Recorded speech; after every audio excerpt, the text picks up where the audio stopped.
Prime is fuck. It's like pristine. choice, select. Signature, premium. Nah, you know, I fucking don't even know those. Well, you know what's up with those words though, right? You've heard them, right?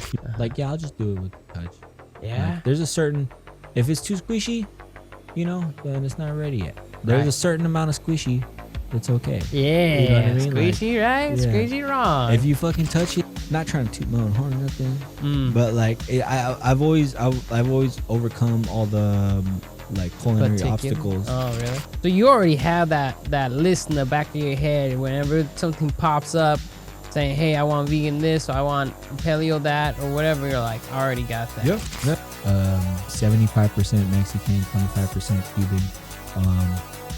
Born in the United States.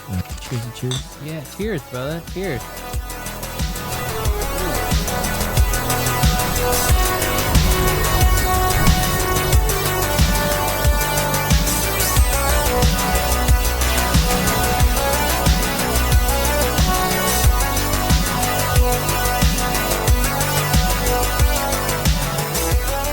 We're ready, bro.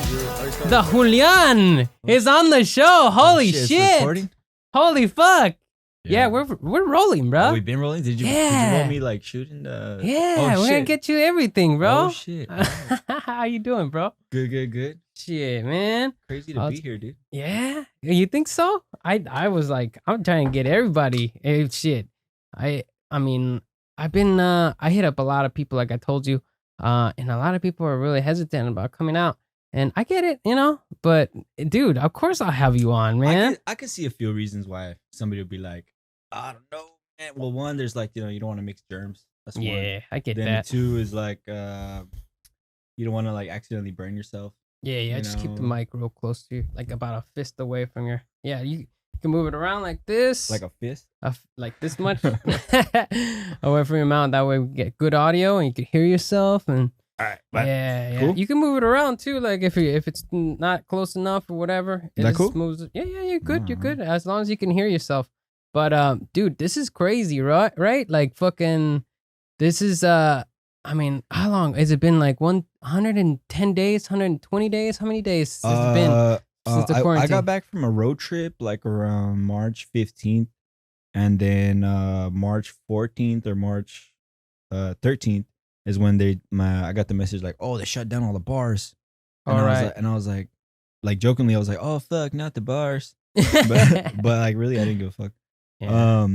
But I didn't like the gravity of it wasn't like it didn't hit me until I'm like, oh shit, everything's fucking closed and I'm unemployed and what the fuck am I gonna do? The fuck, chill at the house. For reals, right? It's leading up to now. I mean, then there's these riots, right? Like what the fuck, right? And you're wondering how long is it gonna really take, you know? How long are we gonna be like this? And what kind of world are we gonna be living afterwards? You know, like because there's still a debate about vaccines, bruh. What the fuck? I mean, are you? Don't tell me you're one of them. You don't believe in the vaccines? Anti-vaxxers? Yeah, you don't believe in the vaccine game, huh? What the fuck, dude? Like that's proven. Like the polio vaccine. Like yeah. Like who the fuck is not gonna be down to not get a polio vaccine? Like exactly. Are you trying to like throw the dice on polio? Like, you know, what the fuck? Right? Like, there are some people that think that the vaccine is mind control shit. Yeah. Them people. Yeah, they're giving you the sickness rather than preventing you. Which is, if you learn anything about the vaccine, it gives you a small amount of the virus, and your body is able to break it down. It's like a mild version of the virus. That's how vaccines work. They just give you like a little sip of it, and your body's like, "What the fuck is this?" And then it builds its like its armory to battle that. And then since it's such a small kind of dose of it, then you know your body's like, "All right, we recognize this virus. Now we can fend off ourselves when we get the real hit." That's what vaccines do. It's just like a little exactly. Or no, exactly. Yeah. It's like a little sip. Sip. I'm pretty sure that's vaccines. I mean, I think, and that comes with viruses, right? Yeah. Viruses and diseases. Diseases are different, right? Yeah, yeah. I'm not a doctor, so No, yeah. I'm speaking out of my ass right now. I don't fucking know. I'm pretty sure they are different. Like, I should know this, but like, But let's see, what would be like a disease? a disease would be like, isn't Leprosy? leprosy? I don't fucking know what that is, bro. What is leprosy? That's like when your like skin falls off and your like limbs fall off and shit. For and real? Everything's like rotting itself. Fuck. Now Yeah. that's a disease. Now that would suck, right? Yeah. But anyways, what you been up to, bruh? Dude, all right. So since I told you I was like unemployed, I was like, well, what the fuck am I gonna do? Right. I don't know. We're men and we gotta be like kind of producing stuff, you know? Like making like building stuff or like working on something or like actually going to work and like, you know, stacking up some dollars. So I decided to work on my immune system, you know? Yeah. And health. Like for like I'm 30, I'm gonna be 32 in like 3 months. No.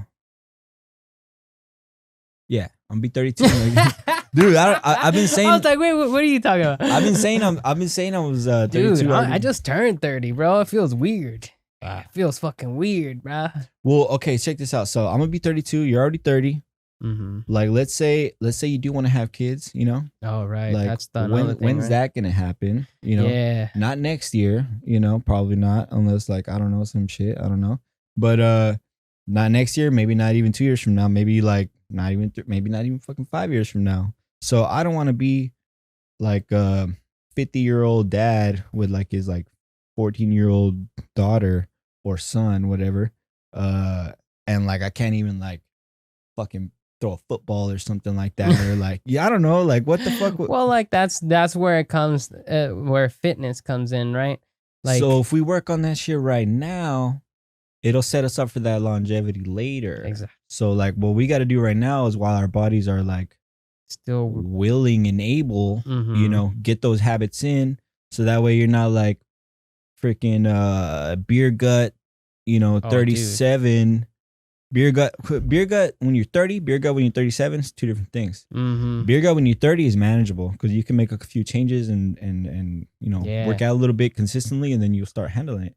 Beer gut when you're like 37, 38, close to hitting that big 4-0, you know what I mean? That's when it's like maybe double hard, triple hard, like, you know? What I'm learning, I mean, I've always been pretty heavy. I might not look like it right now, but I'm overweight, that's for sure. And I'm overweight 15 pounds now because this whole quarantine. I've been trying to get fucking my shit together and not eat too much and not drink too much. But dude, just hanging out with the buddies, one grabs a beer, another one makes a drink. It's like, goddamn, man. Like, and not only that, but we all make food sometimes, and sometimes we share. So once I make food, I sometimes I try to eat like once a day and then snack throughout the day and one big meal, right? And either I have it early in the morning and I eat anything in the evening, or I eat in the evening and I don't eat anything in the morning. But sometimes my homie at work is like, dude, let's go grab that burger, that Enjoy burger. And then later on today, what burger? Enjoy burger. Is that a spot? Is that a spot, dude? Ooh. It's a fucking. I like the name. That's burger. a good name. Yeah, right. And so in the evening, my roommates are making food, and they're like, "Hey, you want some?" And I'm like, "Fuck, dude, just had like 2 beers, I'm chilling, and I wouldn't mind some food right now. Goddamn." Well, yeah, I mean, yeah, you gotta like pick your battles. As long as you're not like you know, that's your normal shit, like all the time fucking grubbing. Yeah, I know I'm doing wrong. I know where my issues are, and I just need to correct them. But like I've been enjoying them too much lately. Not, dude, from like, so since I was like working on like the immunity shit and like the health shit, which would spill on to like longevity shit when I'm older, you know. I was like in the first maybe month and a half that we were on lockdown, I was like really turned off by like booze.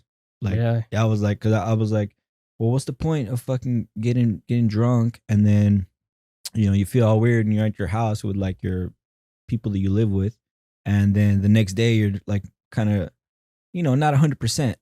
So I just saw that as just like weakening my immune system, Yeah. making myself more susceptible to catching this thing or whatever when I go to the grocery store or Mhm. something like that. So like for like the first month and a half, I was like turned off by booze. Not like I was like, oh no, Julian, you can't have booze. Mhm. I was like just turned off. Like I didn't like no se me antojó. You know what I mean? Yeah. Like I didn't have the cravings. Flash forward to like maybe like 2 months into it, I was like, all right, you know, I could sip today, you know, Mhm. and then I would sip, and then I would get like maybe a little bit past buzz, and Mhm. then sleep all that off, and then the next day I'd be all right, but I Mhm. wouldn't have another kind of craving to sip again for like another week, and then Right. sometimes it even spills to like, so instead of once per week, like 2 times for 3 weeks. Mhm. Like I haven't drank this week. I was actually thinking like I would drink today a little bit, a couple sips, you know, just cuz you know Dude, the right vibe. here, Yeah, bro. yeah. Come on. What time is it right now actually? It's like Damn, bro, you 2:30. got a fucking schedule up in this bitch? I do It's got 2:08. I do got eating schedule. So, Really? yeah, dude. So um so like I was chilling off beer. So I do like, well, chilling off booze. So I do booze like maybe twice every 3 weeks or maybe once a week, depending on the vibe. You know, I'm not like a lot of like rules on myself and stuff like that. So I live.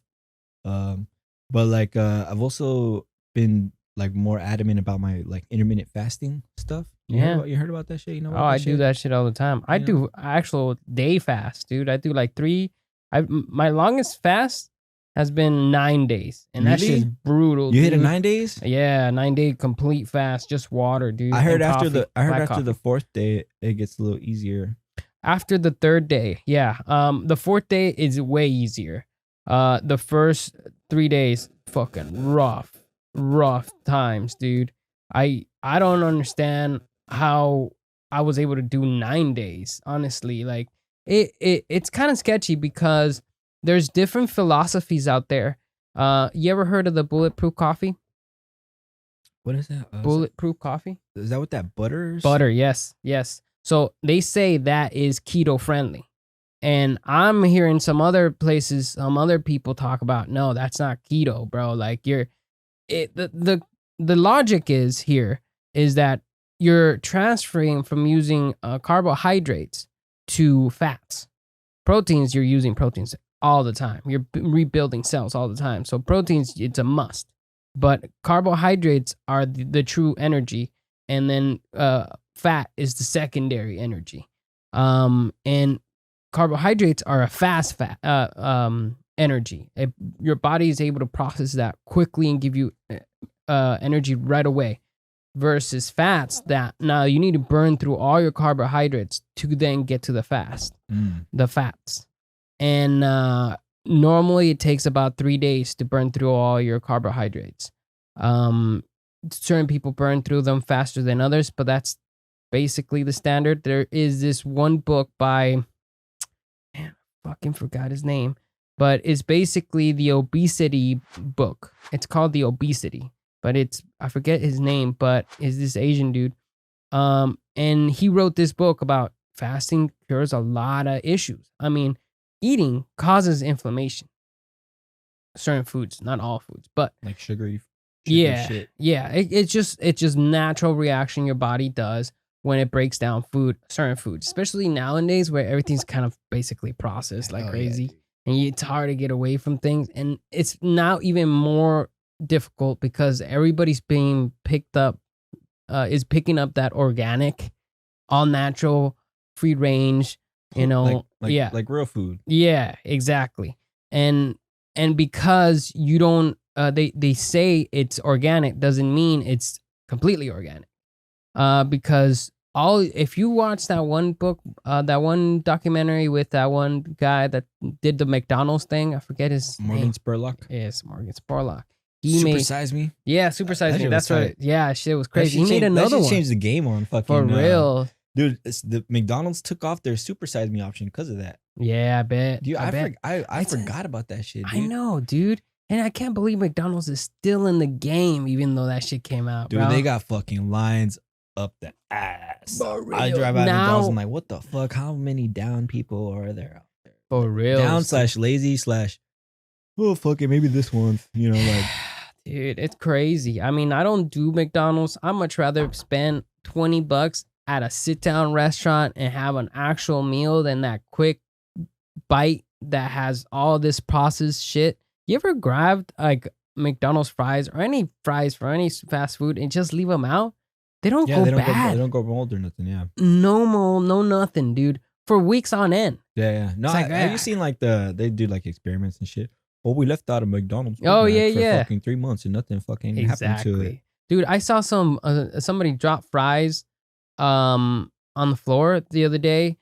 Just walking by some sidewalk, and there's a stream of ants gathering whatever. You know how ants do it. They do the stream. Yeah. They went around the fries. They didn't even touch the fries. They're like, fuck that, dude. Let's just process. Like, we can smell it. And like, I don't know why you guys are eating it. I was like, damn, even ants know what's up. Dude, ants were like, we can't break down this shit. Yeah, we ain't gonna feed our young with that shit. Like, what are you thinking? You know? It's like respect. Now, that's Mother Nature knowing what's best, dude.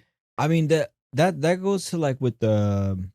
like the eating like that's another thing I try to do, like eat less processed foods. Yeah, because like the way I see it, okay, so your body what's like a kind of like a theory I got with like some like minimal science knowledge background, and like it makes sense.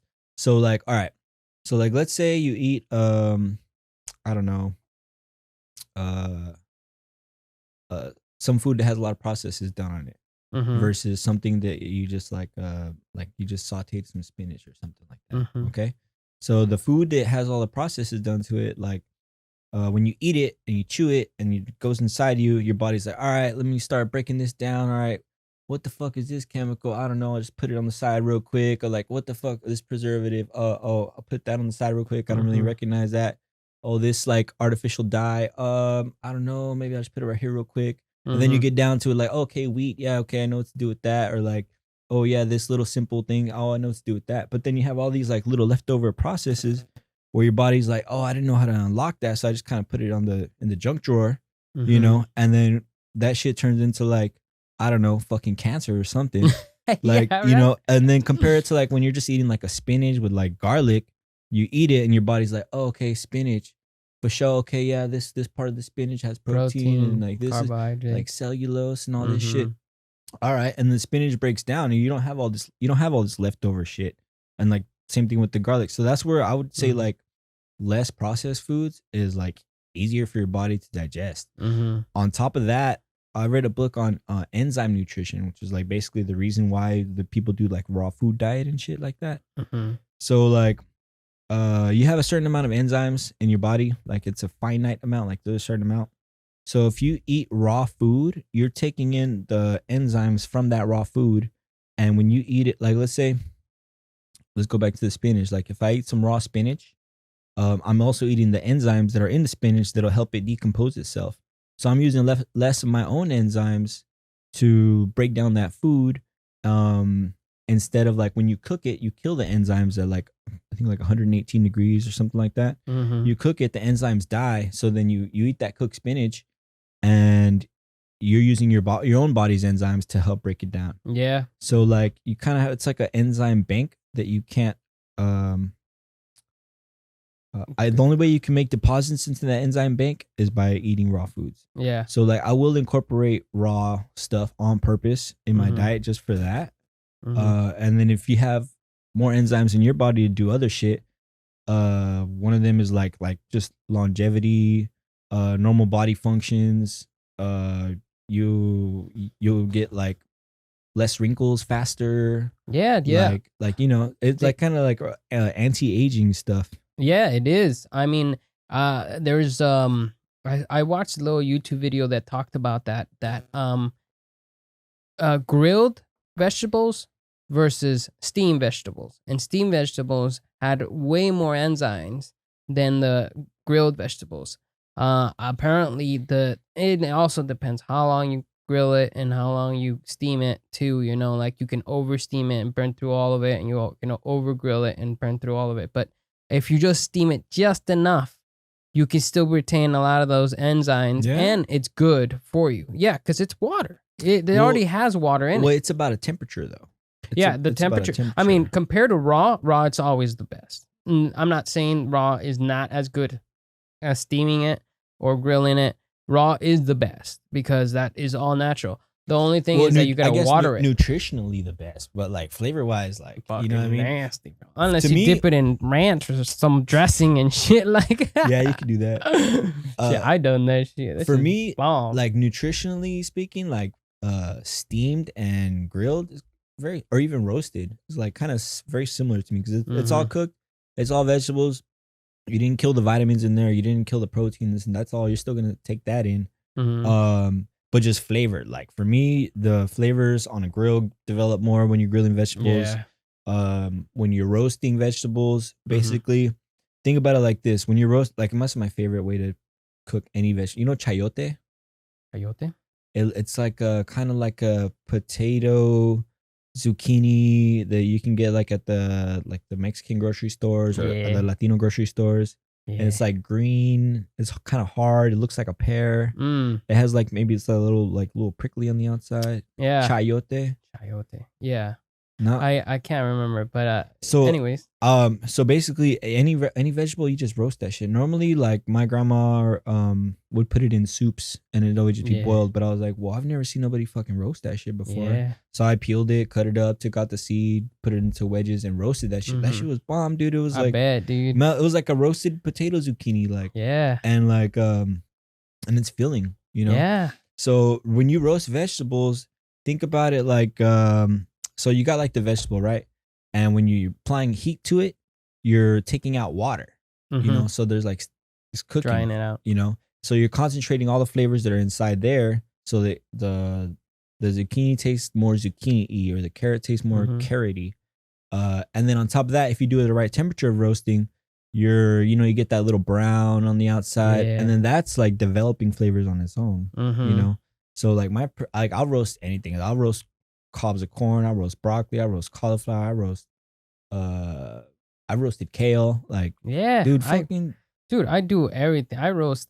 I mean, I haven't been doing it lately. I've been trying to like, just because I try to do vegetables. I used to do vegetables and fruits. And fruits, it turns out, has a lot of sugar in it. Yeah. It's just loaded with sugar. It's great if you just have a limited amount, but man. And it's better than like fucking like white sugar. Oh yeah. Like, to me, white sugar is the fucking devil, dude. Yeah, it is. It's the fucking devil. Like, I mean, everything has it nowadays. You know, everything processed sugar. You know. Yeah, dude. And so I try to do just vegetables, and I sometimes get those vegetable salads. What do you mean, like just vegetables, like roasting them or eating them or what? I used to roast them. I used to do kale, broccoli, green peppers, a couple other vegetables, and I was just roasting fruit too.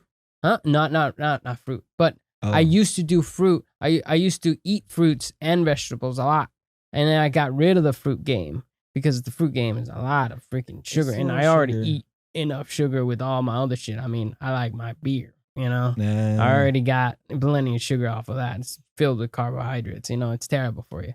But the vegetable game is delicious, dude. I sometimes make vegetables. I grill some different mix of vegetables, and then for breakfast I put eggs. I do some fucking what's it called, like an omelet, and then put the vegetables in it and fucking make that fucking so good. Nah, dude. Nah, fuck yeah.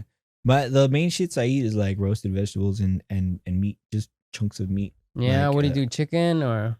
Yeah, chicken. Well, mostly actually chicken. That's great. Sometimes like meat. Some fish. Whenever I get a steak, every once in a while. What do you do for fish? Cobb, salmon. Well, tilapia is like the one. Is the one that we always have pretty much. Then like whatever's on a special one, those like some sway. It's like it's basically fucking like a cousin of tilapia. That's like white flaky. it's like white flaky fish, you know. Yeah. Where what I'll do is I'll just get the pan fucking ripping hot, like oil smoking off there. Throw my little whatever spices on there. Since we're like in quarantine right now and like not working, I'm being really conservative, like about just what you eat, what you like like, okay, so I'm not gonna go out and buy a spice to make a dish. I'm gonna like doctor up whatever spices my grandma has, Mm-hmm. on deck, and then that's what I'm gonna use. Wow. It's like it's a good time to like conserve, like just use what you got, and deplete some. 'Cause at my house we have like so much fucking bullshit, like Oh, I bet. as far as like canned shit, dried shit, like spices shit, like Yeah. jars of shit that's been there for like fucking 2 years and never got Mhm. used. I'm like, well, I'm gonna fucking finally use it. Like, what the fuck? Yeah. Like, and so I just been working with that. So I'll put whatever spices, rip roaring hot pan, the fish like right on there, and then just leave it there for Yeah. like 4 or 5 minutes. Don't worry about it burning. If it's too much smoke coming out, just turn the heat down to like medium high instead of rip roaring high, and then just like let it leave it alone, dude. Because if you leave it alone for a little bit, like those like 2-3 minutes, maybe 4 minutes, you're feeling like it could take it. Yeah. You'll see when you start like scraping it up with the spatula, it'll just have like a nice brown golden crust. Dude. And like that's flavor right there. So you have that nice brown golden crust, flip it over, keep the heat super high. By the time it's developed that nice brown crust on that one side, it's already pretty much like maybe 60% cooked, 65% cooked. So when you flip it, you're kissing that other raw side with the heat, and then it just it basically just finishes by itself. Yeah. Yeah, I fucking love that. When you get timing just right and everything's like that brown, like you were saying, that brown crust. Oh, I fucking love it, especially with steak and chicken and shit. Oh, Yeah, timing's so important. Yeah. Like, oh, dude, I fucking love it. For those that are watching, Julian, you're a cook, right? Like, yeah. how long have you been cooking, dude? Since 2009. 2009. Yeah, That's what's dude. up. That was like 2009? 11 years. Yeah, 2009, and then it's been like a strong hobby since like 2007. Oh, Maybe so even that's 2006. where it really comes in, dude. Like, cause where you really started and you started experimenting, that's where you start developing yourself. You start seeing the issues you are. I mean, like anything, it's like working out. The more you do it, the better you get. For sure. I would go like from the time I started like working in actual kitchens. Like my first kitchen job was the Cheesecake Factory. I was like decorating the writing happy birthday on the cake and like putting the fucking whipped cream on the cheesecakes and then putting the little strawberry sauce on there. Like that was me scooping up the ice cream into like spheres. So that was me. I was doing that for like a couple months. And then the general manager, he's like watching me, and I didn't know he was watching me. So he's like, hey, I really like the way you plate the food. What do you think about going to the line? And I was like, fucking put me on, man. Let's go. Nice. And then he was like, all right, I'll put you on the fryer. I didn't know back in the day that that's like the most bitch position on the whole line, dude. Oh, really? Dude, because like it's all, you got batters and like you got flour everywhere and you got to make sure the fries are hot and like there's different, this one was a 3-well fryer. So it was like the one from like 2 days ago, the one from yesterday, and then the fresh one from today. So the fresh one from today, they put all the like French fries and shit on that. The one from 2 days ago is the one where they put like the heavy batter shit. Like, at Cheesecake Factory, basically their menu is like a fucking book. Yeah. And basically anything you want, like if you want Chinese food, they got it. If you want dope ass pizza from fucking pizza, like from raw pizza dough, you got it. You want a Southwestern fucking salad, you got it. You want fucking fucking chicken schnitzel with mashed potatoes, you fucking got it. Like you want tacos, they do that shit. You want a steak, they do that shit too. Basically everything. Anything you could fucking want, like they had it. And then it was like not like the lowest version of it. It's like a little bit upscale. It's not like fucking fine dining, but it's upscale, like a little bit, So like the fryer position, you had to do all these batters like tempura this and like their orange chicken. Like we'd fry the orange chicken on the spot, so there was a batter for that. And then at the end of the fucking day, you got to clean that fryer, dude.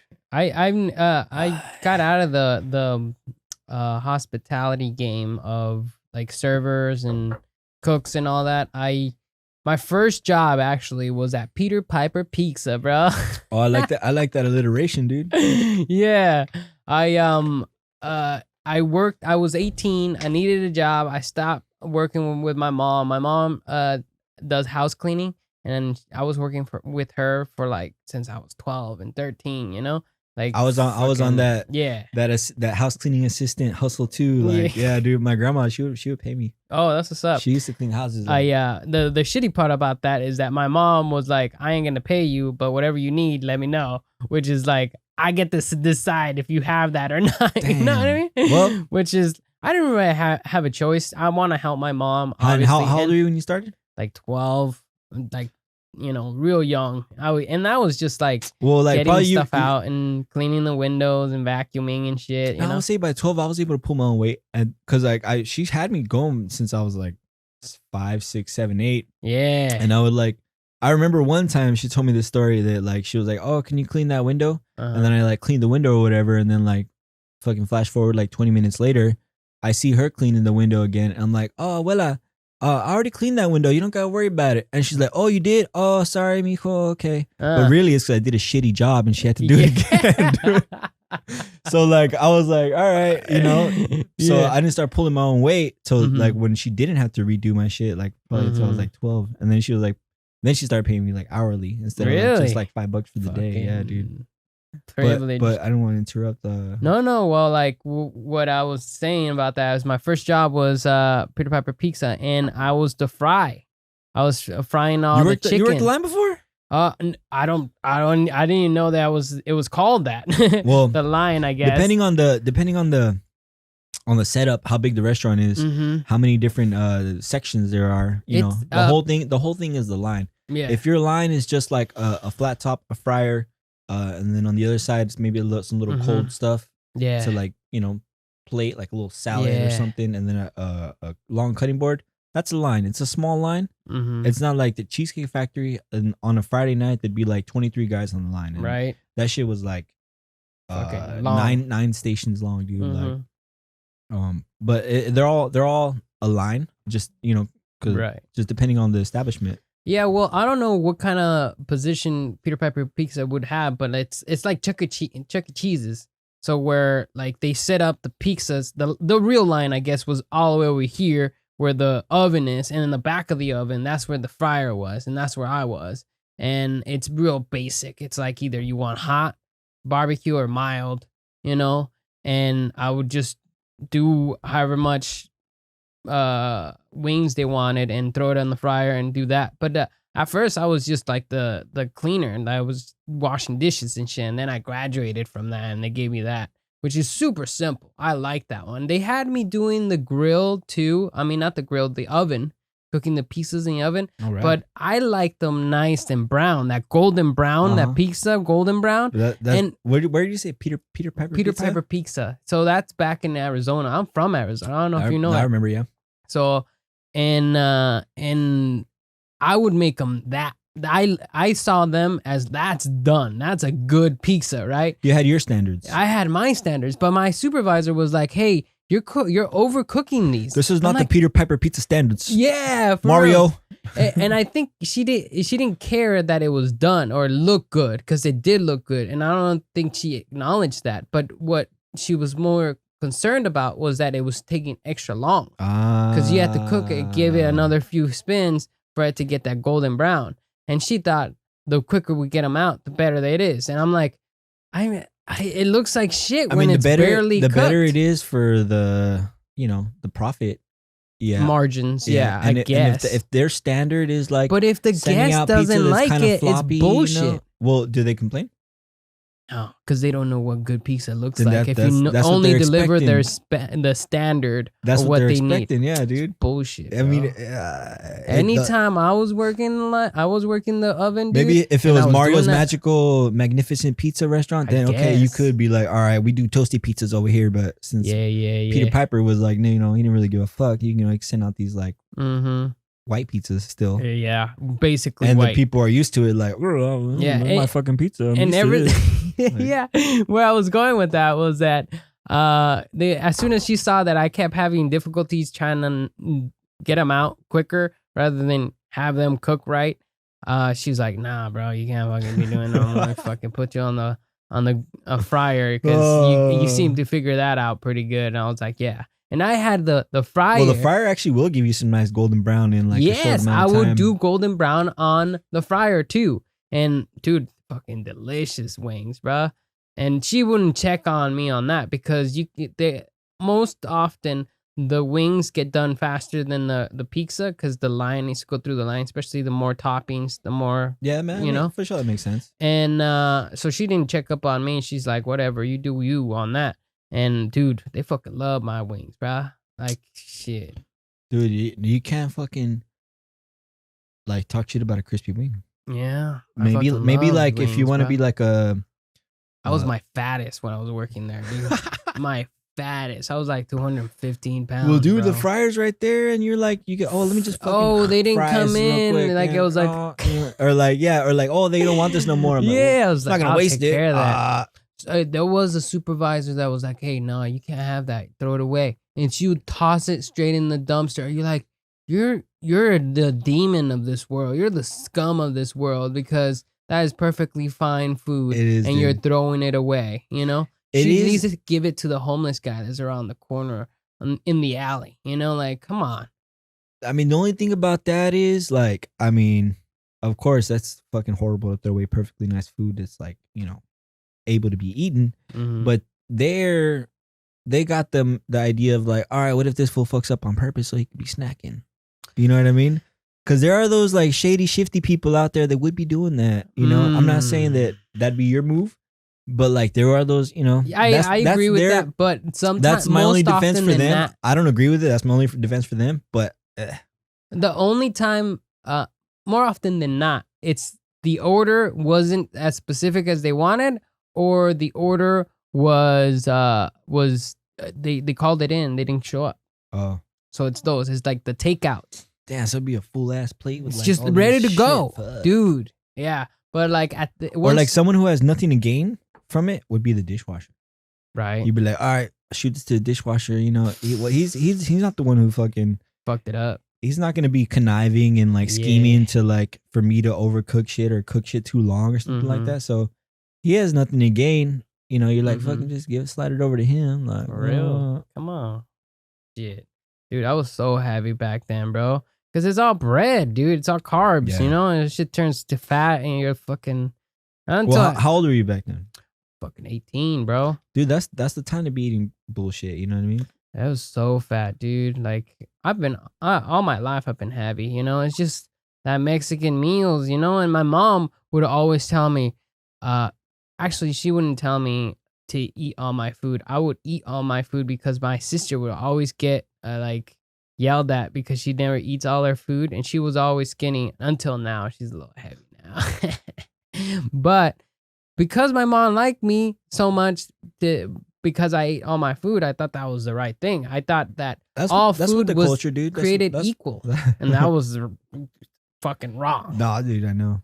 So wrong. And my mom still doesn't know what fucking carbohydrates and fats are, you know? She knows what fats are, but still, like, she has no education in what she's good food is. She's not for like you, food you know? woke. Not food woke. Well, like, I think that's also culture and where you are, because California is very health oriented, you know? Like once I got out here, everybody's talking about, oh, I've been eating this, I've been eating that, you know, like trying to be healthy. I think it's because of the beach. You want to have that beach pot. And also like the vibe. The vibe. Like there's a lot of pressure to be like fit. You know? Well, yeah, because the beach vibe is like, hey, if you're not fit, you can't wear a bikini, bruh. You can't fucking show off that fucking beer belly. I mean, I would say that has something to do with it, but also too, I would hope to think that like just the actual benefits of actually being healthy, you know, would be some kind of motivator too. I mean, but maybe if you go to Texas, maybe back in the day, maybe back in the day, fried it was like, steak right away for you, bitch. I mean, yeah, I was like driving through the South actually last year, and like I tried fried chicken in every state. Just to, really, yeah, dude. And then what tripped me out when I went to Whataburger, styrofoam cups. Yeah, I was like the styrofoam cups, huh? Dude, styrofoam is like the other devil next to white sugar. Like, it's like, you know, it's not biodegradable. Like, That shit just creates isn't, dude. trash. At least you can recycle plastic. At least, you know. Not all plastic. Did you know that when you recycle things, you're supposed to like that cup, that the container for your tea, you're supposed to take the top off and the little ring in the bottom that hooks. You're supposed to take those two off because they're different types of plastics, and then throw it in the recycling. That's some It's like fucking bullshit. bullshit, Yeah. right? It's like, what the fuck were we? Like, you guys haven't invented something that can do that now? Like, can break things down and then Or like separate make it all them? of the same kind of material that you can just fucking Yeah. throw it all together. Yeah. Well, I mean, like when I went to Whataburger, because you know everybody's like, oh, Whataburger versus In-N-Out, like, oh, you know they're in two different classes. They're two different types. They're two different types of burgers. But I would say Whataburger is more closely related. I don't know if this is gonna offend anybody. More closely related to Burger King. You know what I mean? That's Really? Yeah. The times I had a Whataburger, I realized it's fucking big, dude. The burger, the bun they use is fucking ginormous, dude. I don't know what I ordered, but that time I did order it, it was big, dude. And I was like, this is not a regular burger. This is a big burger, dude. I mean, don't get me wrong, I fucked it up. You know what I mean? Oh yeah, I fucked it up, but I was like, man, this shit would not fly in California. There'd be like protests outside of Whataburger, like, get rid of styrofoam cups, you fucking earth killers. Like, you know, that would be a thing, dude. Yeah. Like, I was like, damn, this shit would never fly in California, dude. Mm-hmm. Probably. Unless like you're like a little mom and pop shop that like, you know, doesn't have a lot of resources and shit, and you just buy the cheapest fucking thing. I guess you're gonna have styrofoam cups. Like if you go to like Jim's Burgers or whatever, you know, little kind of restaurant. Yeah, like a hole in the wall kind of place. Like they'll have styrofoam. Yeah. You know, but if you go to like McDonald's, imagine if you went to McDonald's. No, imagine if you went to In-N-Out and they give you like you know, do they give you a styrofoam cup for your coffee actually? Did you hear about that whole thing about like straws? They're trying to switch straws from plastic straws to the paper straws because they saw that one turtle, and the other pulled it out. That shit looked so bad. I don't think that was a straw. Was that a straw? It was a fucking straw, dude. That's a crazy looking straw. It was a dude. perfect straw that went right into all his nasal cavities and shit like that. That's crazy. That is crazy. And I think that was actually the straw that broke the camel's back. You know, and everyone was like, "No, fuck plastic straws now." Yeah. But then it didn't get picked up, and a few places did it, and then they're like, "Hey, this is too expensive." Hey, is it? I gotta pee. Yeah. Go ahead. Yeah. So I drink that tea unsweetened, and so I can keep my fast actually. Yeah. So I'm still fasting. You know, from last thing I ate. Last thing I ate yesterday was at 9 o'clock. So that's when the fasting would start. So then 9 o'clock to 9 in the morning, that's 12 hours. Then 9 to noon, it would be 15 hours. And then what is like 3 p.m. already? It's 2:09, 2:42. 2:40. So then I'm looking at like 17 and a half. So I like to average between like 16 to 21 hours. So I'm in my window where I wouldn't mind being. Yeah, intermittent fasting is incredible, dude. Like, and it doesn't give you the feeling of like, I'm not gonna have any food today. It's gonna suck. Cause I've gone through that, dude, and it sucks. It sucks a lot. The longest fast I ever did was 60 hours.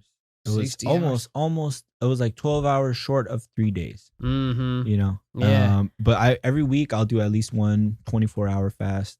Every month I'll do at least 1 2-day fast. That's what's up, dude. Just to like, you know, get in the rhythm. Yeah. And it clears out your system, dude. Like I know you haven't gone to 4 or 5 days fast, but like after the 4th and 5th day of fasting, dude, excuse those folks for listening, but you take a shit, dude, that is the oddest thing in the world, dude. Like it's like the darkest poop after the 4th day? and 5th day, you take like the darkest shit ever, and it's not a lot, but it's all that scum that your body's been just hanging in there and just pulls it all, like it scrubs the shit out of your stomach. That's dope. Lining, and it just shoots it all down, and you're like, it smells terrible too.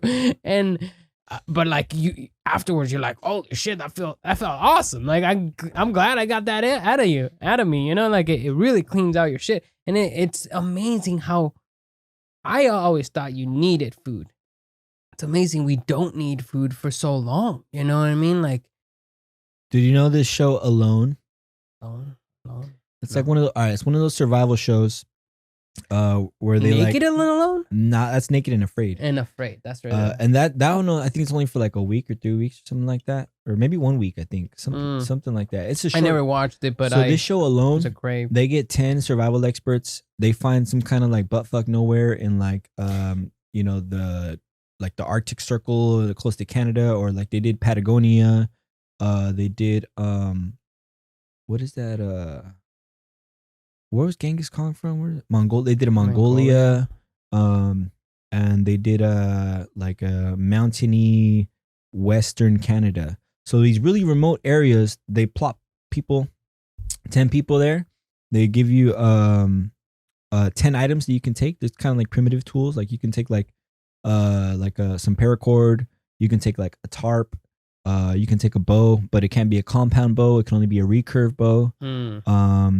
So you get to choose 10 items, and then they give you all your camera gear, and you basically got to survive there. And whoever survives the longest wins $500,000. Nice. Yeah, dude. That's crazy. Like, so there would be dudes that are like, fucking like, let's say after the first week, like a bear comes up to their tent, they're like, oh, fuck this, like no call and get the fuck out of there. Or like there'll be dudes that like they know what's up, and they'll be out there for like 60, 70 days, dude, just alone, you with the camera, crazy. Like, oh, today I was hunting some rabbits, and they make their own snare traps and shit like that. So back where I was going with this. So there'll be times there where they won't eat for like 2 days, 3 days, 4 days. And it's like they're not like fucking like wasting away. Yeah. You know what I mean? Like they have reserves in their body that like will keep you holding on for like a minute. So you don't need to be fucking 24 hours a day shoveling food into your mouth. Yeah, dude. exactly. Like, that feeling, and like maybe like after like the 10th or 12th hour, 13th hour, 14th hour, that feeling of like when your stomach, like you don't have like nothing in there, like not like a hunger feeling, but like in if you eat a greasy meal, you feel like you have like a graze. Oh, in your stomach. Got that bloated. You feel bloated. Yeah, bloated, and like there's something in there. But like since like I'll practice the intermittent fasting towards the end of my fast, like I feel like good. Like I could do like backflips and shit. Like you don't feel like there's like some brick weighing you down. Dude. In there. Like I love that feeling, dude. I fucking love that feeling. Yeah, and you did something hard. That's my favorite part. It's like, yeah, I fucking did something that no one else. I mean, not a lot of people do. It gets easier. It really does. It does. I haven't been able to do it lately because just chilling here at home is just fucking so boring. I mean, for me. But if I lock myself in my room, I could do it. And I force myself, I could do it. I've done it before. I could do it again. It's just like, but nothing against it. It's great. It's good for you. And it's easy to do, and it's the cheapest thing. You just gotta have enough will, what I mean? Okay, yeah. And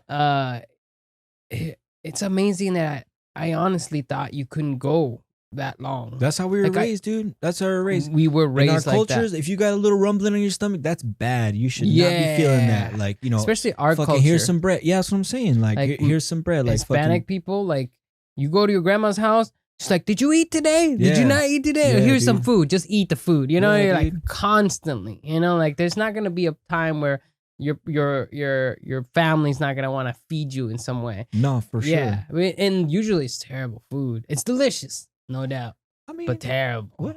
Oh, like like nutritionally terrible. Nutritionally. Okay. I get you. Yeah. Like fucking beans, rice, fucking. Enchiladas, all that shit, like all that, like it's oil laden shit. Yeah, and then my mom used to, not anymore, but she used to make like the tacos, and she used to like fry the taco like crust, like fried.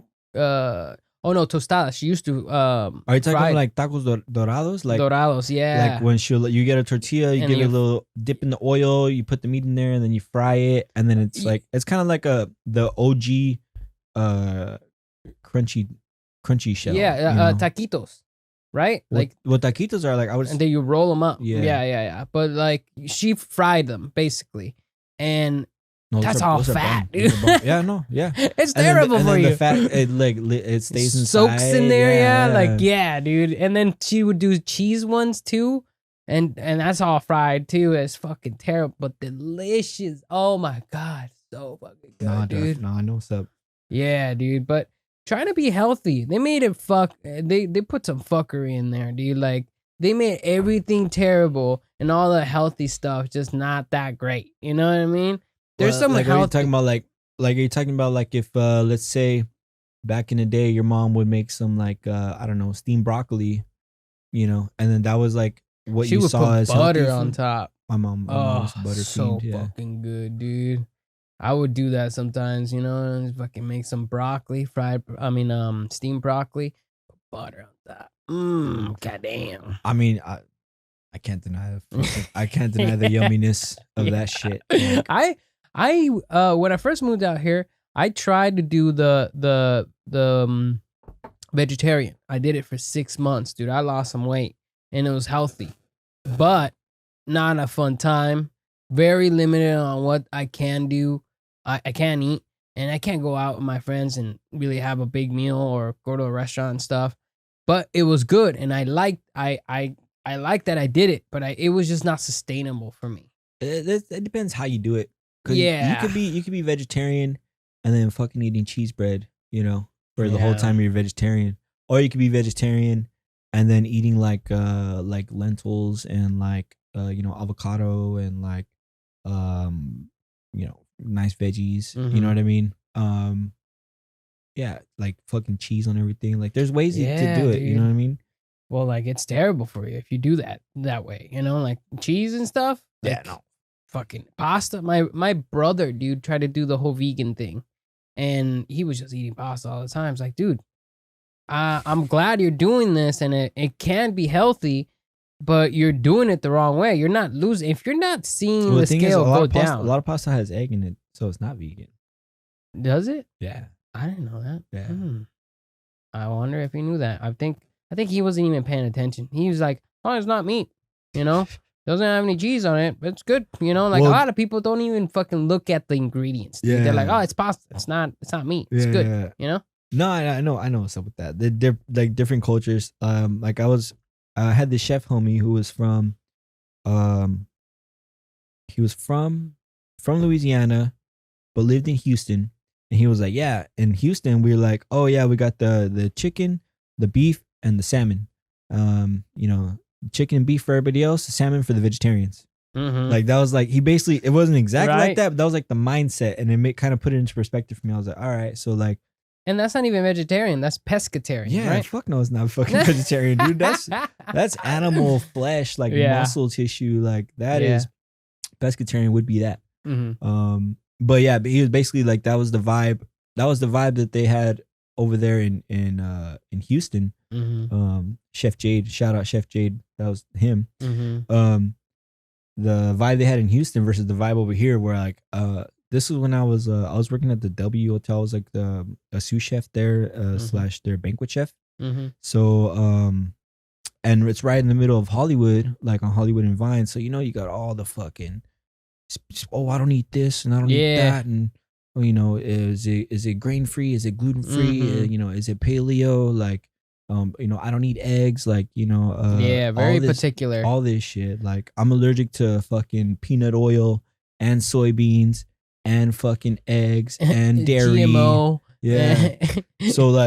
So I had to be very actually I kind of liked that I had to be very conscious about it because it kind of upped my game. You know what I mean? Mm. So like if you're coming up as like a cook in Los Angeles versus coming up as a cook somewhere else, there's different things you got to worry about while you're over here. You know, Mhm. like let's say maybe I'm not like the best barbecuer, fucking smoker guy. You know, Mhm. yeah, I know how to smoke meat and I know how to make rubs and I know how to make barbecue sauce and that. But I don't live in a place where it's like Very particular. one of the main focuses, Mm. like, you know, of the craft. But it's It's actually a it's signature dish. its own animal itself. Like fucking like smoking and barbecue stuff like that, like Mhm. the fucking brisket and all that shit. It's its own animal itself. But that's something that I haven't had to learn a lot about. Like I had to learn a lot about vegan food. I had to learn like what is paleo. I had to learn what has gluten, what doesn't have gluten. Yeah, What gluten was a big one. Yeah. What could be so for peanut allergies, like, does sesame oil count in the peanut allergy? If it's like Does it? actually, so it depends on your sensitivity. Mm. Since like I guess some of the proteins in the not peanut oil, sesame oil, some of the proteins in sesame oil are similar to the ones in peanut oil, so they might affect depending on how sensitive you are. Mm-hmm. So there are some people that could do sesame oil from sesame seeds. And it's like a seed or nut. They're kind of related, seed or nut, seeds and nuts. But Yeah. What's the one person you had to like babysit? Like, did you ever like over your course of cooking career, did you have some fucking people that you're like, oh my god, I can't please these people at all? um, never that. I would say because like not trying to toot my own horn or nothing, Mm. but like I've always overcome all the like culinary Particular. obstacles. Oh, really? There was one dude is like I was at the W Hotel. His parents they had been staying there for like fucking like a month or something, and like a really high suite. So basically they were spending a fuckload of money, and they came to the kitchen, and this boy, he was like 12 or something. He had like a laundry list of allergies. Like basically anything anybody is allergic to, he couldn't eat, like wheat, soy, eggs, what the fuck else? No meat for sure, no dairy for sure. So like you couldn't even do soy milk because he was allergic to soy. Oh. Yeah. No nuts. Like how to do no nuts. So Jesus Christ. they gave me this list, and they gave me a recipe to make his pancakes. So like you're having the sous chef of the hotel Yeah. make the pancakes fucking custom for when this boy wants to have his breakfast. Yeah. Which I'm down. But the recipe they gave me, when I like meshed it out and made the mix, the pancakes came out like fucking chalk. Ugh. And I was like, dude, what the fuck is this? This can't be right. So like I was like, well, what the fuck, man? Like this is the fucking recipe they gave me. All right, so I guess you can fuck with these things. And so like, well, like what can I do? Like I did some consulting, and when I was living in Germany, like I was doing like, Oh shit, you lived in Germany? yeah, That's what's like up. 2013, 2015. Hmm. I was like living in Germany and did like the most entry level kind of consulting you can do, because like let's say this dude had an idea, but he didn't have like the know-how. You know what I mean? So like the one of them was a Southern California brunch themed restaurant in Berlin. So they had like chilaquiles, they had huevos rancheros, they had American style fluffy pancakes. Because if you order a pancake in Europe, they're gonna give you a crepe. But if but if you order like an American style fluffy pancake, then that's gonna be the pancakes that we know. Yeah. What else did they do? They made guacamole. They did pico de gallo. They did eggs Benedict. Basically, this like normal brunch shit. I'm ready to go. Normal brunch shit in the United States. You know chilaquiles, right? Yeah. So they were making their chilaquiles without any tomato. What? Yeah. So like it was like fucking ancho chili oil. So you got oil. Then it was like fried tortillas. So you got oil from that too. Then onions. They threw some onions and they got that part right. Sorry to talk shit, but I'm just pointing out some shit. No, yeah. Americans some shit. are gonna understand. Well, I think some of my homies that used to work at that restaurant might like see. Get off offended. Yeah, but like I was there, and I did some edits to the menu, and everybody was happy with those edits, so it's not bad. So you got the ancho chili oil, you got the fried chips, and you got the onions.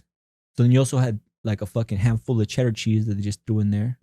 right? So you got these 4 greasy ass components. Mm-hmm. So at the end of the dish, you serve it in a bowl, and there'd be like a pool of oil at the bottom, you know, and all the cheese, since it was like just blasted on high heat, the cheese would separate.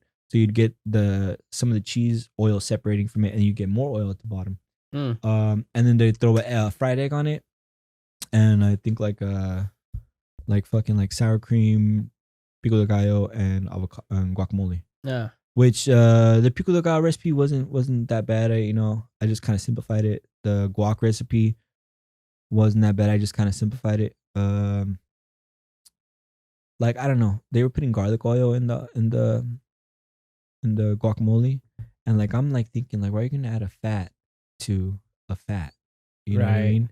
Like maybe if you want to like chop up some garlic real small, or like scrape it so it's like paste and mix it in there, and you get like a little garlic, you know? Okay, but like garlic oil, like just garlic oil, like come on, bruh. I don't know if I agree. So the chilaquiles, they weren't putting any tomato in there. So just imagine just like this oily fucking cheese chip, you know, with ancho chili oil. Jesus. So it's like oil with oil with oil with oil, and you fucking put that in your mouth.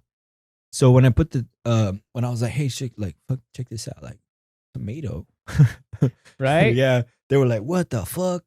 And to me, since like, you know, I grew up eating chilaquiles fucking I don't know how many times out of the week when I was like little, so that was obvious to me. But you know, little edits like that. So since I was like actually from Southern California, and I had been like cooking, and I've actually experienced all that food, like huevos rancheros, like, you know, I knew what it was supposed to taste like. So they were down with my edits. You know, I was I helped them like set up the kitchen, because they were like, they grew from their little spot into like a bigger spot. Yeah, and then the other spot I was at was this it was like an Israeli hummus grill spot called Jimalaya. Whoa. Yeah, dude. Hey, you make them sound exotic. Well, it was like I learned how to make pita bread from scratch there. Nice. I learned like a bunch of. We gotta grill out after this, bro. I'm down. Fucking go to the grocery store and get some shit, you know? I'm down, dude. Let's do it. All right. But go on. But like make like bomb ass hummus from scratch, like talking like from dried chickpeas, not from like the can. Which the can, there's nothing wrong with the can. Yeah. But like the OG legit is to get some dried chickpeas, soak them overnight, and then cook them that way. And you know, and serve warm too. Oh my god, if you were you telling no, the hummus house on Hawthorne, they serve their hummus warm. Yeah, dude, that shit is another level of pleasure. Yeah, like, I bet, dude. I love warm hummus, but what I was talking about when I was consulting. You were consulting. You were working at one place. Oh, so okay, the little kid with the fucking pancakes. Oh, right. So I had to figure out how to make these fucking pancakes for this annoying ass kid, and all his fucking laundry list of you know, allergies. I wonder how much is the kid really allergic, or the mom or the parents being like, he can't eat that because of this. Meanwhile, he's just fine. I mean, anyways, who knows? I ended up making flour out of instant oatmeal. So I got some instant oatmeal, threw it in the blender, turned that into like powder, mixed that in with like little bits of the recipe, because I was like, okay, well, if it's on the recipe, that means you can eat it. So I kind of like I used the oatmeal flour as the base, and then they had like some starches on there, and put that in there. And I used almond milk. No, wait, what the fuck milk there had?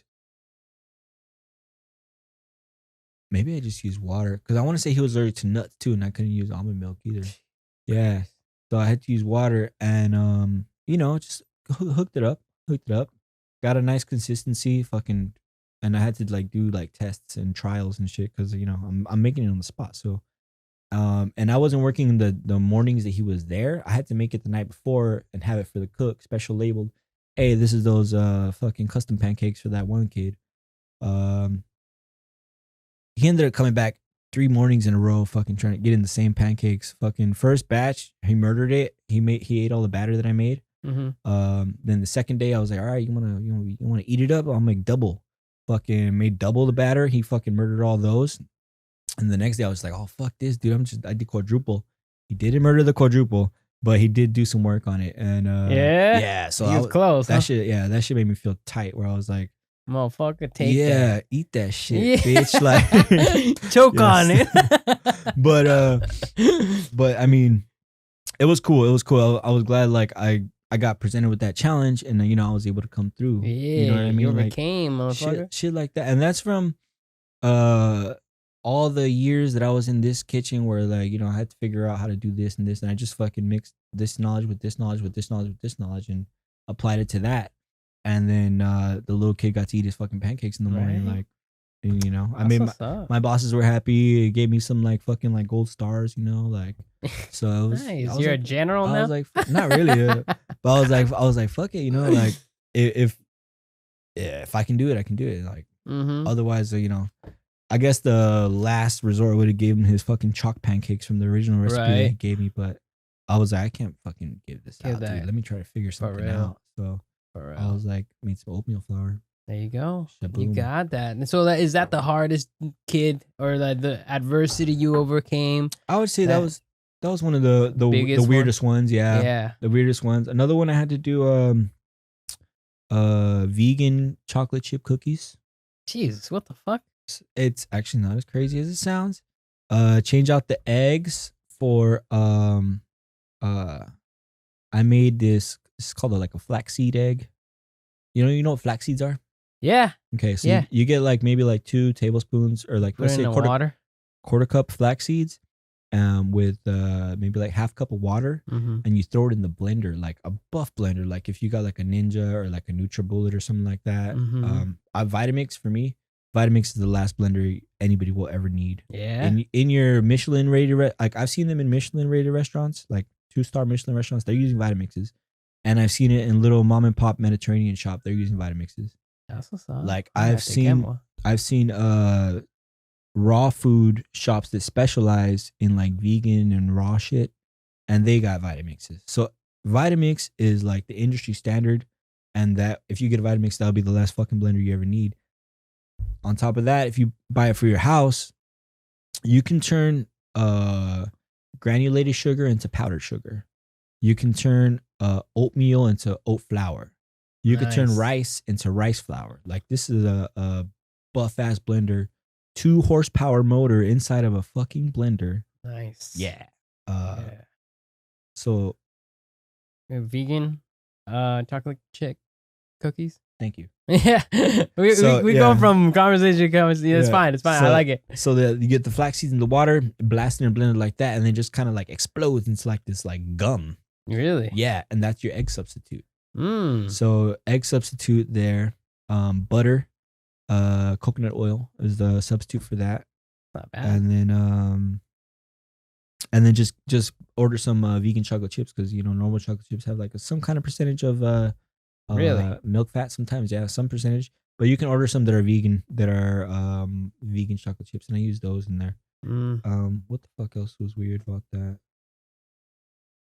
That was Oh, and so the egg and then the butter. Those are the only things I had. That's to crazy. Replace. Yeah, you figured it out though. Yeah, and so I did that, and then since it was kind of like a tray pass, like tray pass dessert.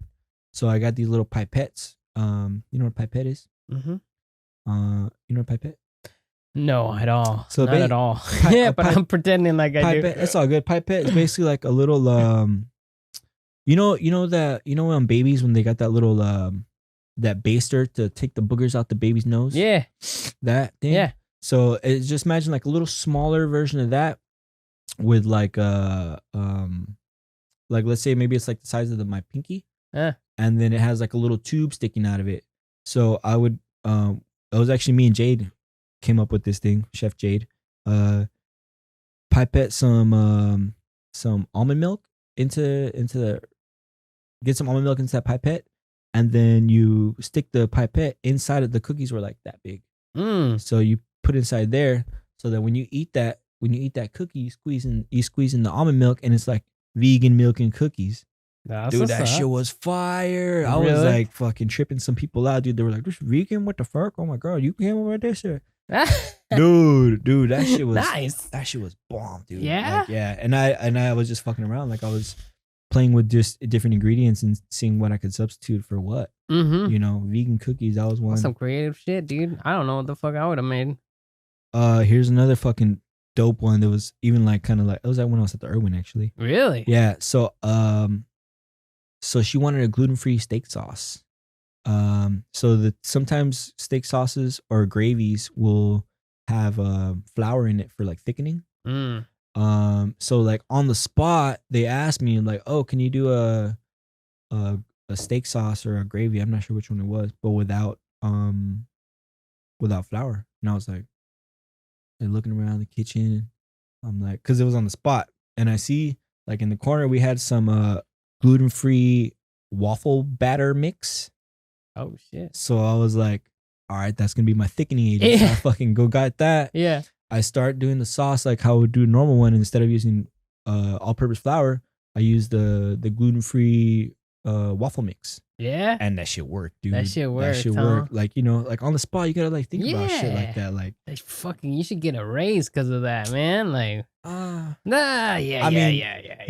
That's fucking art, right there. Yeah, but like, I get a lot of pleasure. Like, if I know I did that shit, I get pleasure like that, and I'll be able to bust that shit out again sometime. And you know what I mean? Mm-hmm. Like, if I'm not getting, they don't teach you that stuff. That stuff you gotta be on the fly with. That's like, how creative are you? How resourceful are you? And can you deliver? You know? Yeah. And what does it taste like? Yeah. It was bomb. It was bomb. Yeah. The lady was fucking happy, dude. That's what's up. Like, that's the kind of shit I like doing. Like, that's what it makes you a good chef, man. I love the food you make. Morphing it, dude. Like morphing it. Like what the fuck? What did I morph recently? I did a gluten-free banana bread that was also vegan. Yeah. You know how fucking banana bread's popping the fuck off right now. Everybody's doing fucking banana bread and shit. Everywhere. So I did all the same ingredients, but I kind of like, I was like, all right, I want my shit extra fucking soft and moist. So instead of using like 3 bananas, I'm gonna use fucking 5 bananas. I don't give a fuck what. It's an experiment, right? Yeah. Then instead of using like butter, you fucking coconut oil. Coconut oil's bomb. I love coconut oil. It has like fucking 101 uses. Yeah. Then damn, bro. You're always flexing that then, huh? Yeah, at home, everything, right? Dude, like you're always experimenting, trying new things, so you already have that list in the back of your head. Whenever something pops up saying, hey, I want vegan this, or I want paleo that, or whatever, you're like, I already got that. Fucking catalog in my back of my head. Basically, dude. Deliver. All it comes down to if you have the ingredient or not, right? Yeah. Damn, bro. That's what's up. Yeah. You fuck with chia seeds? Yeah, fuck with chia seeds. I haven't lately, but I know what the fuck they are. Chia seeds, like, you know, fucking, they got omegas. Mm-hmm. They got protein. It's a good it's a good simple carb that your body's not like, well, what the fuck do I do with all this shit? You know, your body, and it absorbs a ton of water, and you fucking stay hydrated way longer. So they got these cool properties. So like basically, if I were to let's say if I were to get like some apple juice, whatever, throw some chia seeds in there, shake it up, whatever. Maybe cut it with water because fucking apple juices sometimes comes way too fucking sweet out the bottle. Whatever, some Mott's, some of that Mott's shit, you know. So you shake that up. This like my mom turned me on to this actually. So like you shake it up and you let the fucking chia seeds bloom, and then once they're bloomed, which I think Whole Foods, they sell drinks where there's already chia seeds in them, right? So you can make the shit at your house. Oh yeah. And basically it's kind of like it could be seen as like a meal replacement because there's protein in those, and if you put a fuckload in there, there's protein, there's good fats, it's good carbs. You know what I mean? So they got properties. Chia seeds have properties that's like unique. Another egg substitute is the chia seed egg, which is basically very like similar ratio to the flaxseed. I think it instead of a quarter cup. Yeah. This one's kind of easier too because you don't need a blender. You just kind of mix it and let it get like chunky, like a gum kind of, you know, and that's your egg substitute. But you can put it in like in the banana bread, you know, you're adding nutrition to the banana bread because you're adding in protein to the banana bread. You're adding in good fats to the banana bread. You're adding in sticky power to the banana bread. You know what I mean? Yeah. So like you're supercharging the food with fucking chia seeds, and then you have these little crunchies when you eat, you know what I mean? That's just nice. Yeah, you like that? Yeah. They get stuck in my teeth sometimes. I mean, you gotta deal with it. It's not like for example, a mango fucking seed. Dude, mango seeds, you know what I mean? When you get all those, like, that shit is fucking whack. For real. So with the chia seeds, what I did one time, remember I told you I was like trying to just use everything I have in my house. We had some instant Jello, which is processed as fuck. It has all the processed sugar, whatever. I'm like, well, we have it. Like, fuck. Let me just use it and see what I can do with it. So I made it how I normally made it. Or I made it how the box says to make it. And then I got a fucking fistful of chia seeds and I was like, bam, bitch, fucking chia seeds. Yeah. So then I was like stirring it up and like letting the chia seeds kind of get like bloom. And then and I put it in the fridge to fucking harden. The next day, fucking just the Jello was laden with chia seeds, like chia seeds all over. You eat a piece and you get all these little crunchy crunches in there from the chia seeds. And then you're adding in protein to Jello, which you're adding fucking protein to Jello. Like, dude, what kind of fucking like junk food hack is that? You know what I mean? Like, you're adding good fats, you're adding nutrition to the Jello. It's still Jello, and it's still processed this and that, like preservatives, this and that. But since I added like a handful of chia seeds, I was able to put more water in, so it kind of like diluted all the bad nutrition in it. You know what I mean? So like, let's say if you already eat like a serving of regular Jello versus a serving of chia seed Jello, you could make more product with the same amount of Jello mixture because the chia seeds have like sticky powers, right? You know, so what you're doing too is also you're cutting out the, like, you're eating less crap from the Jello. You're still eating crap, but it's less crap. And also now that crap has fucking chia seeds all over it. There you go. So like, you know, like little shit like that. That shit turns me on, dude. Like that shit. Yeah. I love doing that shit. Yeah, that's some creative shit. You know, that's like that's shit that you yourself can enjoy because you could have been like, we can't do it because we don't have any of those ingredients or anything like that. You know, it's like, sorry, I can't get you your paleo fucking whatever dish. But you work around it. You're like, you make it happen. Yeah, you're here for answers, not fucking, hey, I can't do that shit. That's what's up, dude. If it's a possibility, I'm gonna fucking definitely try. I'm not gonna just fucking bend over and fucking give up. Yeah, that's what's up. Like, that's what's up. What about you got any special ingredients for like steak and chicken? Because that's what I fuck with. I would say I fuck with cast iron. Fuck sure. with the stainless steel. That's all I fuck with. And then butter. Definitely butter in that. And then obviously the rest of the ingredients: salt, pepper, rosemary, and what's the other one? Thyme. Yeah. It's the standard, right? Yeah, that's basically the move. Like, just, you know, don't overcook it. Yeah. One thing you could do. Do you use temperature gauges and shit? I got them. These are really? These are thermometers, you bruh. just touch it and then you know from like the thing right here. No, actually, fuck that shit. You don't use that? That shit is inconsistent. Like, okay, of course not. Okay, look, how much pressure somebody's gonna put right here? Right here, but you touch this though, right? It's too many variables. It's too many variables. I got strong as arms. You don't know. Somebody's hand might be a little fatter. Somebody might be squeezing the shit a little bit harder. Yeah, a little more pressure. I don't trust that one. Mm-hmm. My best move for somebody to start like learning the temperatures with their hand is just like cook steaks, cook chicken. You can even do it with fucking fish, like any kind of meat. Just think like when you touch it, the muscles are like tensing up. They're cooking more. You're cooking out the water, so everything's getting more like tense. Right. So like the softer it is, the closer to raw it is. Then like the fucking harder it is, the closer to like well done it is. Yeah, but to know when it's just perfect. Well, there's a thing, dude. Yeah. So if you experience, that's the thing. Yeah, no, experience. Fucking cooking hundreds of steaks. Yeah. I guess. But I mean, dude, like my sister, she's not actually she did work a burger spot for a second, not like years, like a couple months. and she picked up how to do the. I mean, I've gotten pretty good, but I do still use the temperature monitor or the thermometer. But so you don't use it at all. I will use it like, let's say if I'm doing a turkey for Thanksgiving. Oh, something big, That's something that you definitely need to like get to where the it's like core a of it. big ass piece of meat, Yeah. you know, and like, you know, the center where like that the breastplate of the birds are, like that part is, you know, okay, thermometer, you know.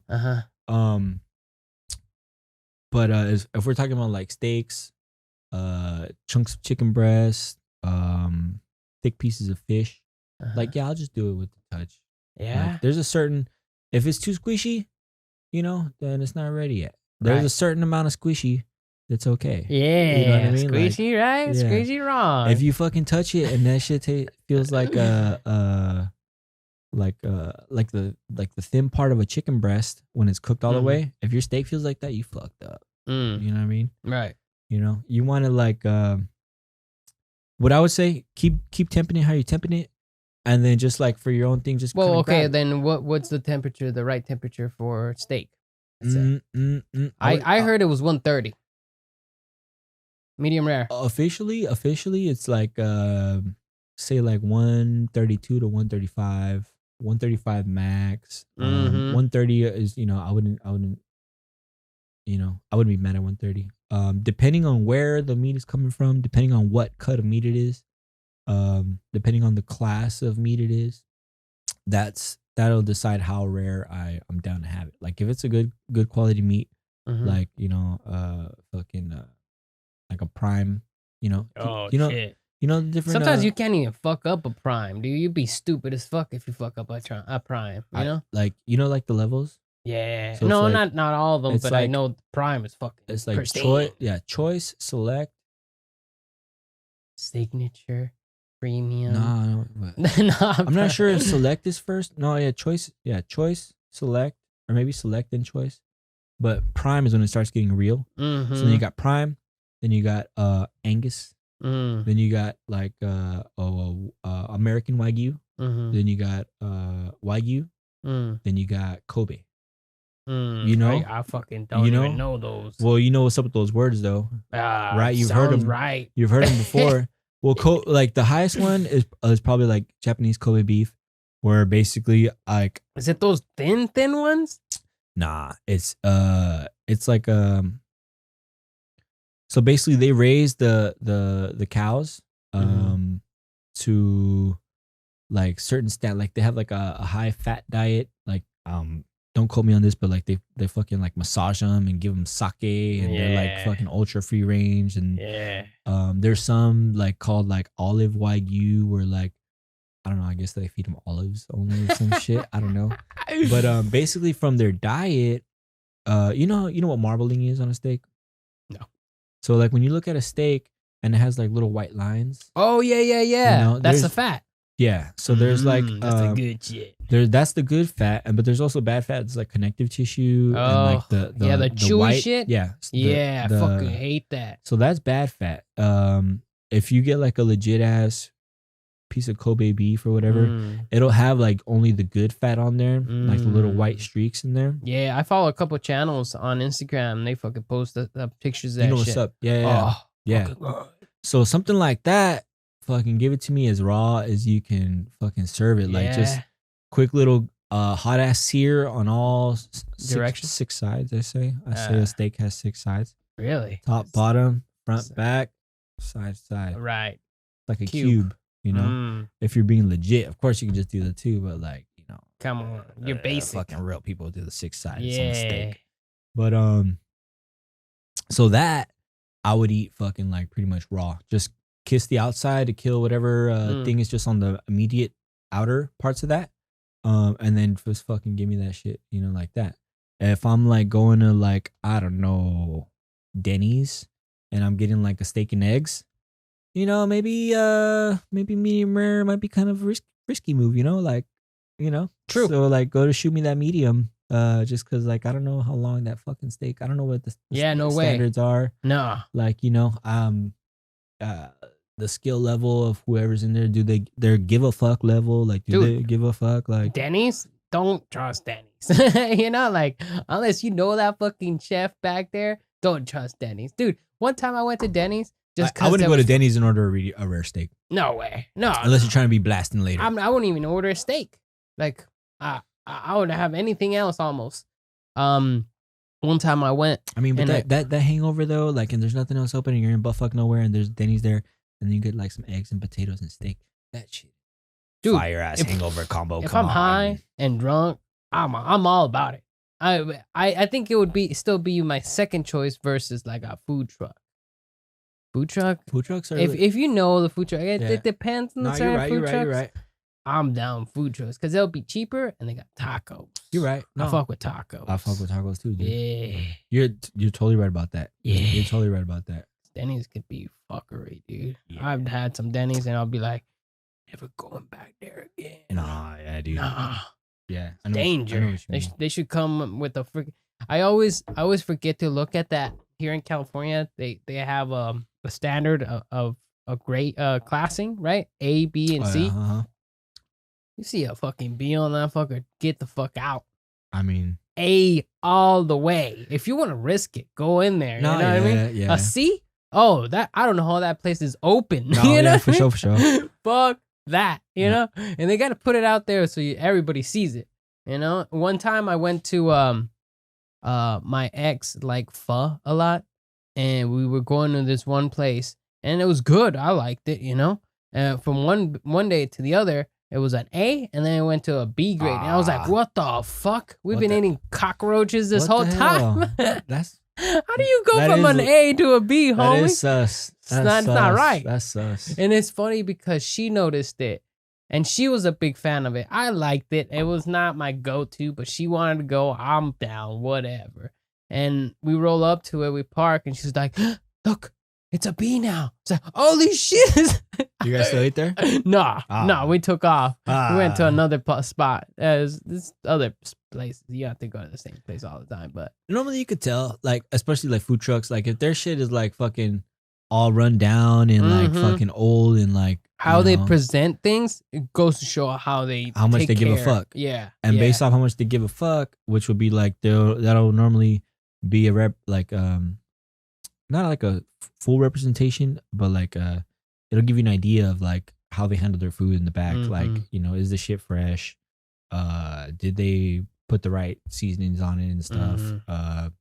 Is it gonna come out nice and hot, or if you order just something hot, you know? And that's how you can basically tell off food trucks. Yeah. I ordered chicken tacos the other day from this one place just to try them, and I told the guy I want them well done. He was like, well done. What the fuck is that? What the fuck is that? You know, well, a little more grilled, right? Chicken like a tacos? little cooked. Yeah. I mean, I think it was chicken tacos. It was chicken. I know it was chicken. The reason why I said that was because last time I got them, they were still like, I don't know. They weren't fully cooked. I like it grilled, like that golden brown outside, a little grilled. And this time they were white, you know, like it was the chicken like was outside? White. Like the outside and the inside. I get the inside is white, but like I like it a little toasty outside. And it wasn't that. And I thought that the times I've ordered something well done, they cook it a little longer. And that's what I wanted. And he was like, what do you mean by that? What does that mean? Like he was like, well, the reason why I kind of got the question mark on my face right now is because like taco spots, if you do like chicken. Well, if it's a taco spot, they'll know. I went to a place that they had tacos available. They don't do tacos, you know. I don't think they're pristine. It's not their signature dish. Well, it's because like normally if it's like popping, they'll have like a little container already with cooked meat in it. Oh, you know what I mean? You're right. So like unless you got like throw that shit, microwave it or whatever. Not microwave it, but like you're not like especially taco trucks. Like you know you want to make like fucking X amount of tacos in X amount of time.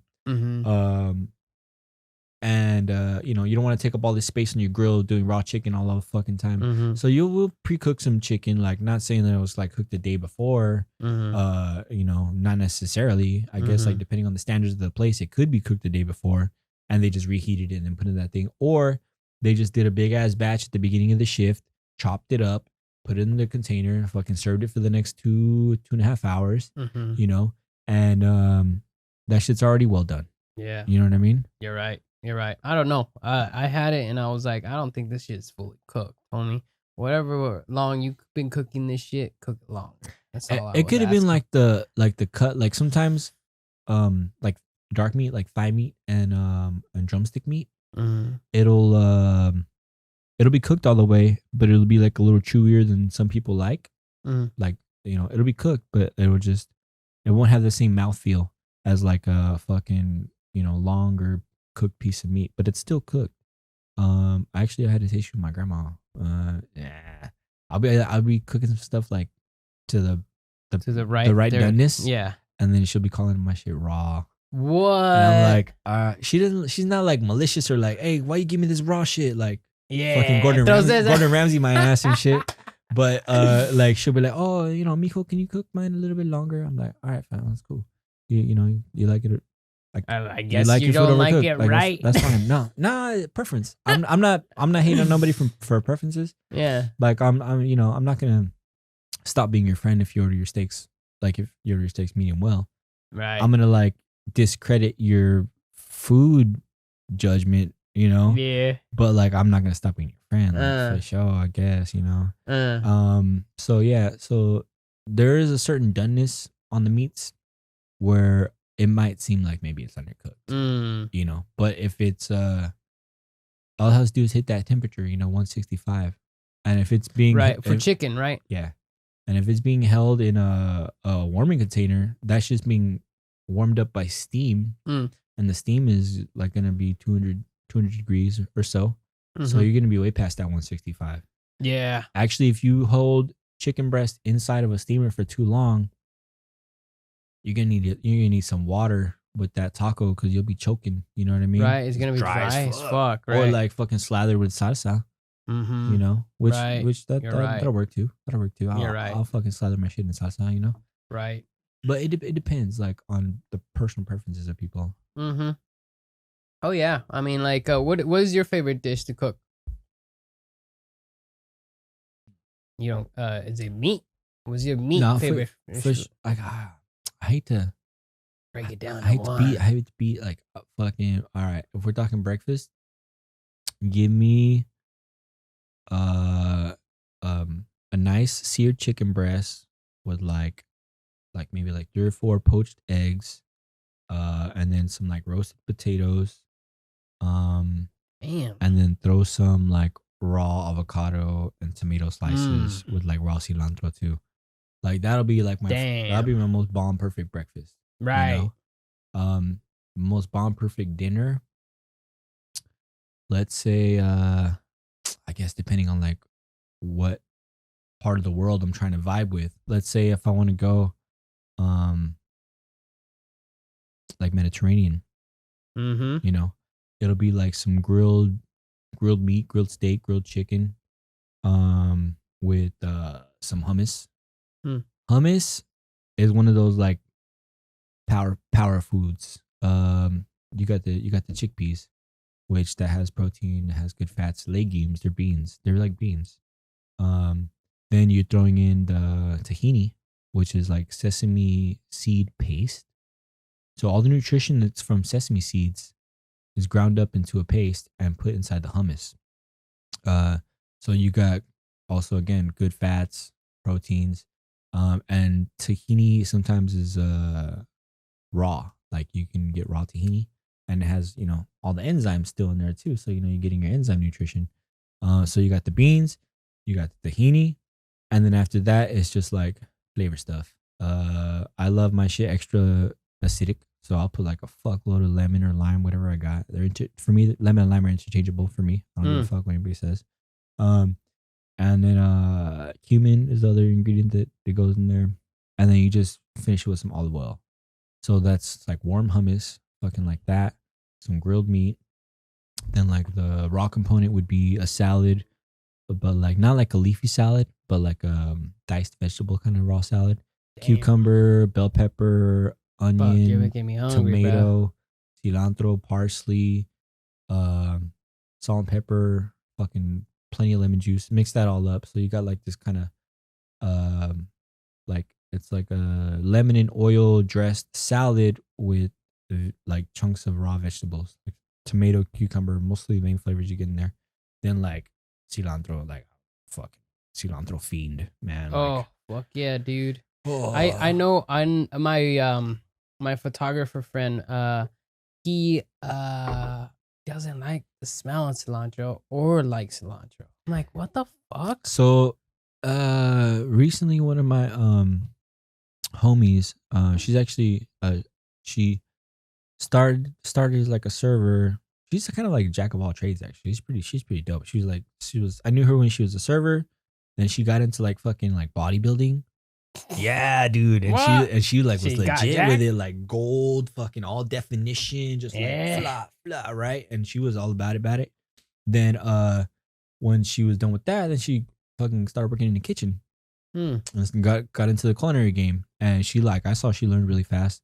And I was dope watching her little journeys. Like she was like in Australia cooking, she was in like Louisiana cooking. She like, she's intelligent, so she picked up on all bunch of shit. And where was I going with this? Oh yeah, so she recently cilantro started tasting weird to her, like she didn't like it. What? And she like looked up some shit, and it was like basically when you get older, your taste buds kind of change. And maybe you could like some things you didn't like before, or maybe you dislike some things that you loved before. Yeah. So this happened to her where she feels like her taste buds changed, and now cilantro is not pleasant. Really? Yeah. So That's weird. dude, this would be like one of my fucking worst nightmares. So then she's like asking all her friends online, some family members respond. She's like, oh yeah, around the age like 30, like cilantro started tasting nasty to me. Like fucking her family members. So it was like a genetic thing. Whoa. Dude, I was like, no, that'd be so fucking like, That is the shitty. I mean, we're Hispanic. Are you Mexican or whatever? Yeah. I guess officially, 75% Mexican, 25% Cuban. Born in the United States, went to all the schools here. So there's like the blanket of American culture all over everything. But my mom mostly raised me, and her culture is directly half and half Cuban and Mexican. Like her dad was Cuban, her mom was Mexican. So like since she directly raised me, I have like 50-50 the culture Cuban and Mexican. But like if we're talking about genetics, like my dad was full Mexican, and my mom was half and half. So that's where I got like 25% and the 75%. You know what I mean? You know what I mean? Yeah. So yeah, that's how it falls. Like if like laid out genetically and like laid out culturally. Yeah, that's what's up. Yeah, well, like you know the Mexican culture though, right? You know the Mexican dishes. It's very similar. I mean, I would say, but I'm full Mexican. Both my parents are from Mexico. And what was I going with? What happened to your Mexican flag? Right behind you. It was taking up too much space back there. So I was putting them both together. I figured just put the American, especially now where it's tough times for America. I want to represent the America spirit here. I feel you. I was digging the dual flag. Oh, really? I was digging it. Yeah, I was like, I thought it was overkill. Nah, and the frame wasn't even in there, right? Rules, but no rules, man. I mean, podcast, man. I'll get it back there. But yeah. You're saying that there's like a lot of cilantro in our culture. Oh yeah, there is a lot of cilantro. I mean, every taco you ever try, it fucking cilantro on that. Whenever I get menudo without cilantro, I'm like, what the fuck is this? Yeah, dude. Like, where's the onions and cilantro? Come on. There's a video on my Instagram, because you post a lot of food on there, dude. I love it. I fucking love it. Well, I haven't been as active as I wanted to be in like developing that shit as I want to be. But the thing about developing it is that there's just so much out there already. Yeah. And I would like for it to showcase my shit though. You know what I mean? Like, dude, I take pictures and then I'm like, maybe I'll put this on there or maybe I won't. Fuck it. Dude, it's funny you mentioned that because I'm trying to set up this thing with all my photographer friends and my video friends, setting up one day out of the month to go out on location and shoot anything. And I like to do some macro shots of certain items and some food shots.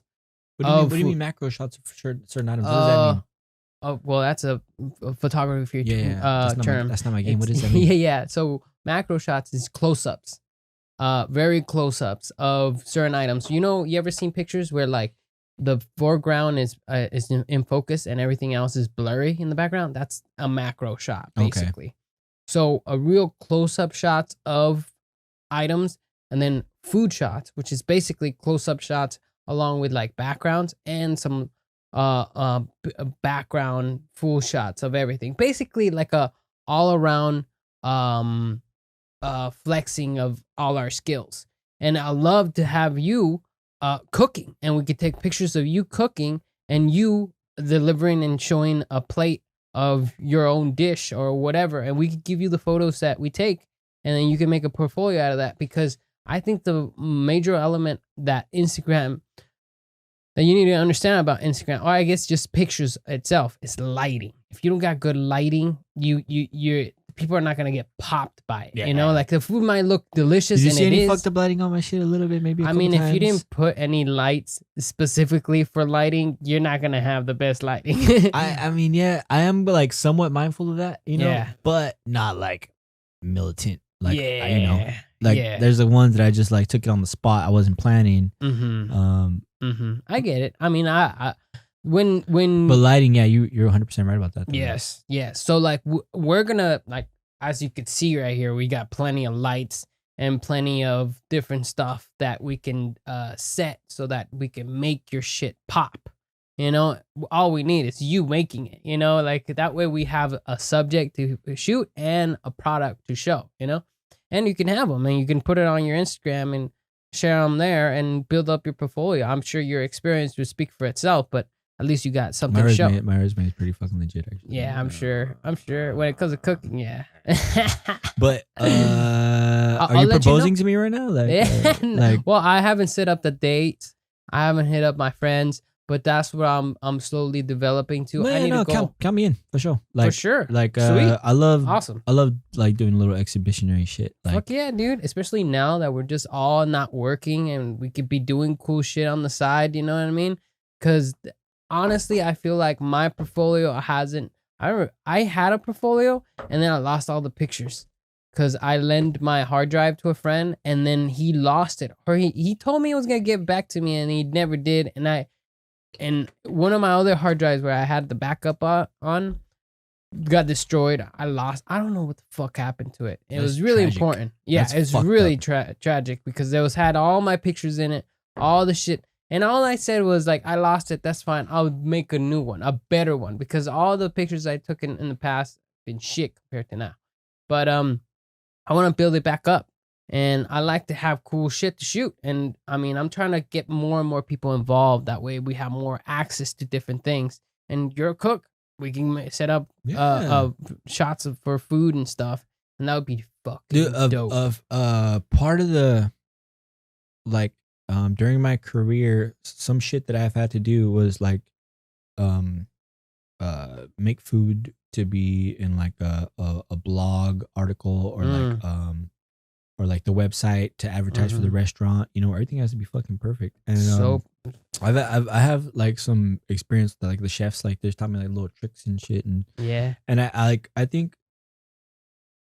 Go ahead. You know how like some people just have an eye for some shit. Mm-hmm. And I think again, I try to toot my own horn, but I think I got an eye for like, take out the tomato a little bit, make sure the bacon's showing, let's get some little height on the fries. You ever seen those people that fucking got the syringe for the sauce and stuff, and they syringe it in there, like, for the shot, I guess. The photography. Oh yeah, for the juice and stuff, and the sprinkle it, and or they got the brush to add a little more, dude. Like food photography. A lot of them they serve they take a photo of the chicken raw, and they just paint it. Yeah, sometimes, that's they fake it sometimes. Yeah, there's that too. But that would be dope if you can make some bomb food and then we can eat it. No, I would say afterwards. that. Yeah, the more gangster shit to do is like to Make fucking it actually look- cook it and Mhm. look fucking legit as fuck. Too. Exactly. Like I get it. Okay, for like your little photo for the butterball turkey breast. You know what I mean? On the packaging. Mhm. You know, if you don't want it to like look like it's like all like dry, I guess, you know, or like fucking, you don't want like the skin on the thigh meat to be like so fucking tight, and you know, so you just want it to look like a juicy. Okay, but fuck, what a waste. One, what a waste of food, and two, nobody. I guess that would be more waste of food, but yeah, like nobody can eat it and shit. Like, okay, you're gonna what the paint it, all fuck? right, Come okay, on, for homie. sure. But that's fucking TV magic, you know. Fuck it, you know. Exactly. What the fuck are Exactly. you gonna do? But all the shit that I have photographed for like restaurant websites, or like this blogger was coming and they're gonna fucking put that shit on their blog, and so you know you gotta make their shit fucking perfect. It's always fucking fully cooked, and then just arranged nice. Like, you know, have the right cilantro leaf kind of fucking hanging off the thing, or like, you know. Yeah, I like that. Yeah, we gotta set something up. I'm gonna get in contact with the rest of my homies and try to set something up, because I'm looking for locations right now to go out all together as a crew with all the equipment and set up. Like location, like what do you think of like location, like? I'm looking up at I'm not 100% Like sure campgrounds or like I don't know. abandoned buildings kind of shit, dude. Like Oh. I'm looking at some shit like that, like, cause I don't want to pay to get to a place to go shoot and stuff. Like we can go to the park and do that, but it looks terrible. I like to go to or up in the mountains in the forest area, you know, by a river or something cool as a background and stuff, and something that we can light too. I was just trying to get an idea. Like, what are you talking about?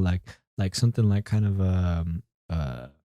well, I guess you're saying you're saying abandoned buildings, and then also you're saying up in the mountains. So yeah, like basically just kind of like it's gonna be special open. backgrounds that are not unique to normal shit. Like like if we can get something portable for you to make, and then still have like the dishes. they have those little fucking those gas burners, like those are it's like those, camping, you know? or like Yeah.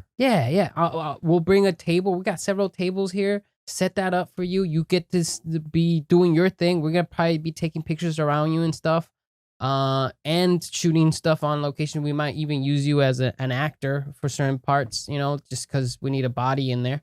But I'm just playing around with the idea right now. Yeah. I'm trying to set something up because I'm down for whatever, dude. Oh, that's awesome. That's perfect. That's what I want to hear. That's perfect. But I I'll hit you like up. doing expressions. You know, that's what's up. Yeah. So we'll set something up. I took a piss again. Oh yeah, go ahead. Boom, I'm back.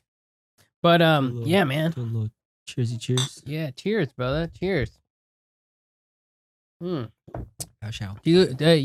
So you said you weren't particular about beer, but do you like any specific beer?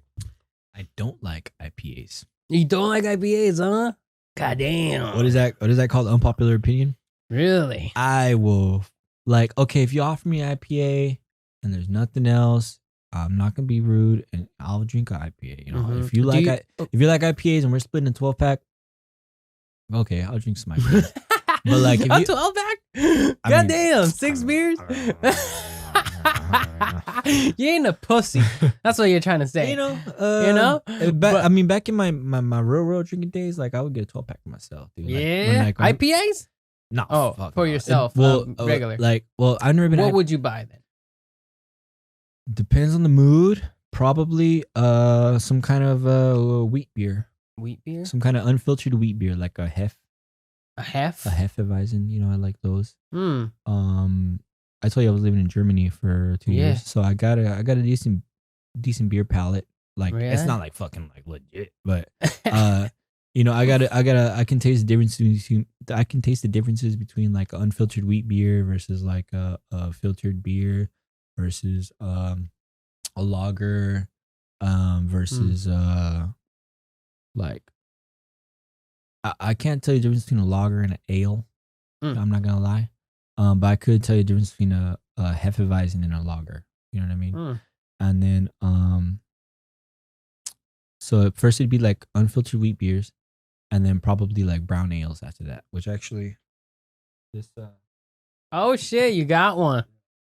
Downtown Brown. Shit, that's what's Downtown up. Brown. That's actually my favorite brewery of all time. Is there Where is that? Lost Coast Brewery in Eureka, California. Eureka, huh? So, Sounds right. Let's see. It's Humboldt, like Humboldt. So yeah. Yeah, we gotta go to a brewery, dude. There's a brewery up the road. Not right now, obviously, because this is all fucking. Did you see that we went back? Like, have you seen the news lately? Oh no? Yeah, we went back to like where we started. I mean, all these motherfuckers going to the fucking beach and like they're fucking dumb, protesting, right? not wearing masks and like. Damn, dude, I'm missing my brewery so much. And then the protest. Yeah. Like, I saw it coming, dude. Like, I mean, who did it? Like, come on, there's gonna be another spike, but like, I know, dude. People are upset that people are out there. I mean, it's really, really hard to make a judgment on that because, I mean, the best time to do it is now because there's clear motivation by a large grouping of people by seeing this George Floyd murder, And if we don't use that motivation now, people are gonna you're just gonna lose it out of all the other shit that's happening. And if we don't put that signal, that beacon out that, hey, shit's not right, we need to fucking do something about it, even though there's this fucking epidemic happening. So. No, I'm with it. I'm with all the protests. I'm with the riots. I'm like. With the riots? Yeah, dude. What? Look, all right.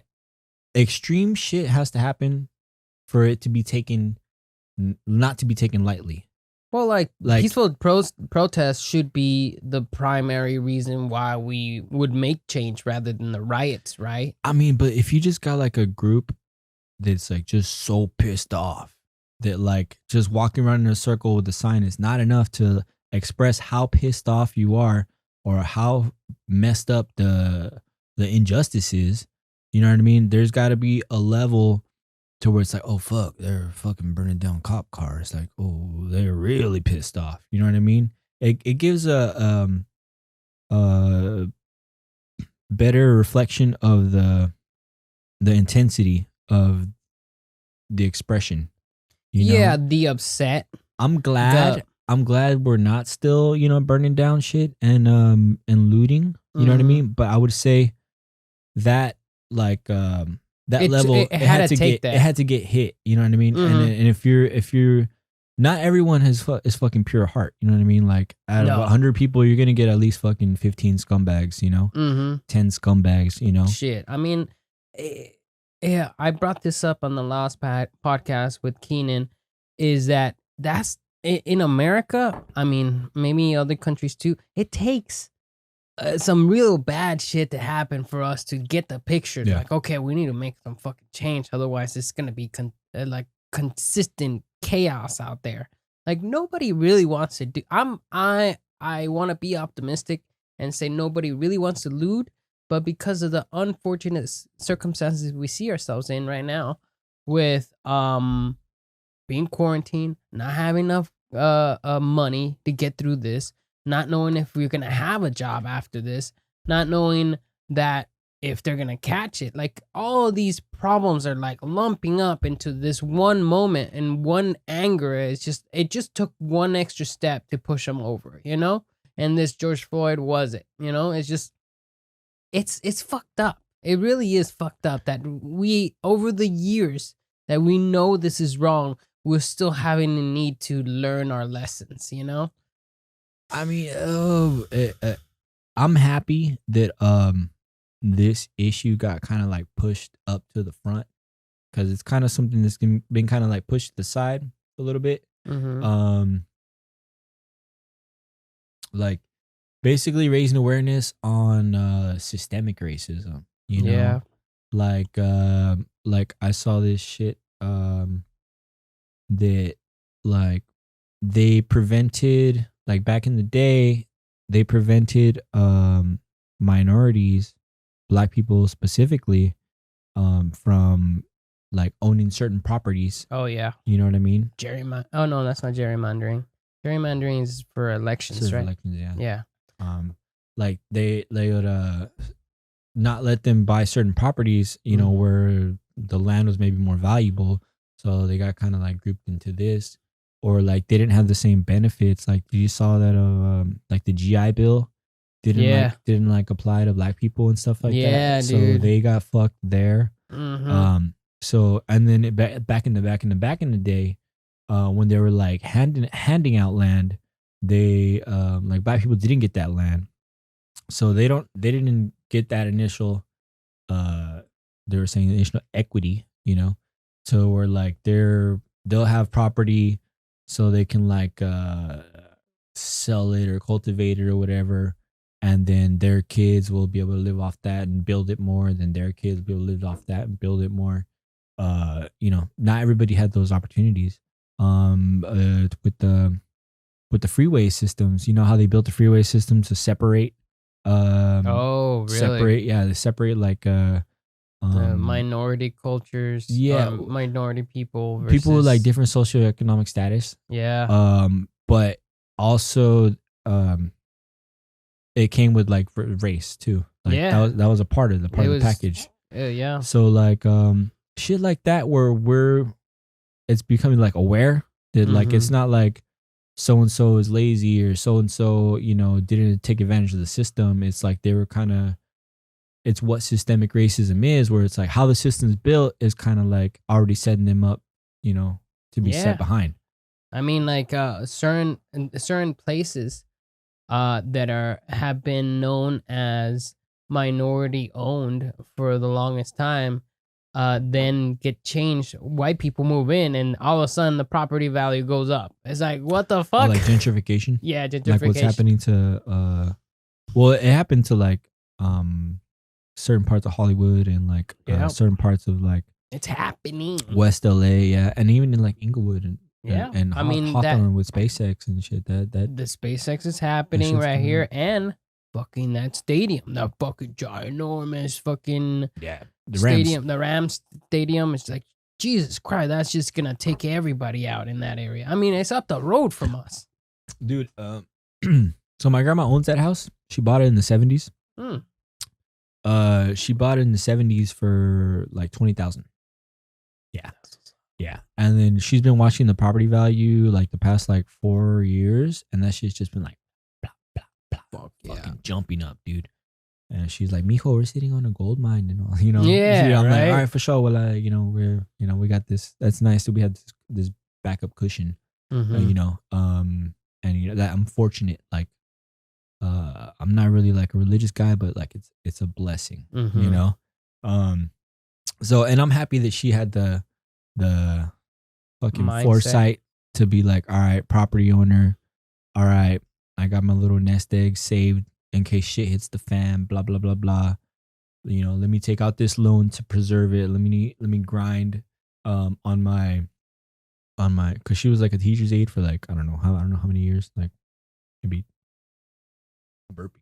No, go ahead. Maybe like I got it. A long ass time. She was you know, so she did her grind to fucking keep that house, and she has that house. It's hers. Yeah. And so like that's actually part of the reason why I live at my grandma's right now, because like I would rather put money into that property that she owns, you know, so that way that property stays in the family and we're not fucking like, you know what I mean? Yeah. I did the whole rent an apartment thing, like, you know, before, and it's fucking money pit. Fucking money pit, dude. Like, for sure. If you're living by yourself, you're fucking burning. It was me and my girl, and it was like $1,200 a month. Yeah, you're lucky. Yeah. Well, this is in 2013. Yeah, you're lucky. You know, $1,200 a month, and this was like in West LA, like National and Overland, or like let's say, you know Venice. Yeah. So like Venice and La Cienega. Yeah. All right. So maybe like 2 miles, or maybe like 2 miles west of that. Right. Like Overland is one of those streets. Like, do you know Overland? No, yeah. I know what you're talking about. Okay. So you know the area I'm talking about. Yeah. So that we were living there, and it was like $1,200. We got a deal. That was Yeah, a deal. That was I a know. deal. I know that's a fucking Yeah. deal. Yeah. And so like it was $1,200 every month. You know, fucking 5 months. That's 5,000, 6,000. Yeah. You know, so like that 6,000. You know, Just fucking it's gone. throw Bye. it away. You know, I mean, yeah, we had our own fucking spot, and like, you it's know, nice. it was you know, dope, you know, yeah. like- Like a lot of people might look at California and think, oh, it's too freaking expensive over there. It's just too much. You know, like property taxes are crazy and all that stuff. I get that. You know, but I mean, the weather's amazing. There's plenty to do here. There's not gonna be a weekend you're like, oh, I don't know what to do out here. There's fucking yeah, plenty to do. any day, And- anytime. and then there's the beach over there. So Yeah. by those three elements, not a lot of other places have that.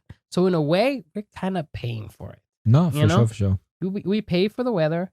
We pay for the all the amenities here and the beach. Yeah.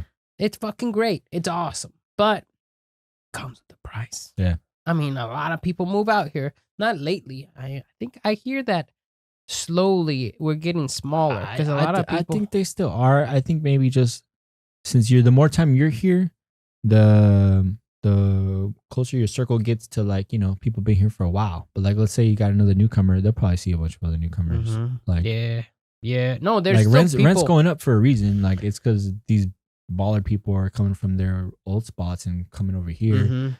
And they're willing to pay more than the people that are already here make and pay for it, so the price goes up. Mm-hmm. You Yeah. know? Like- Yeah, I agree.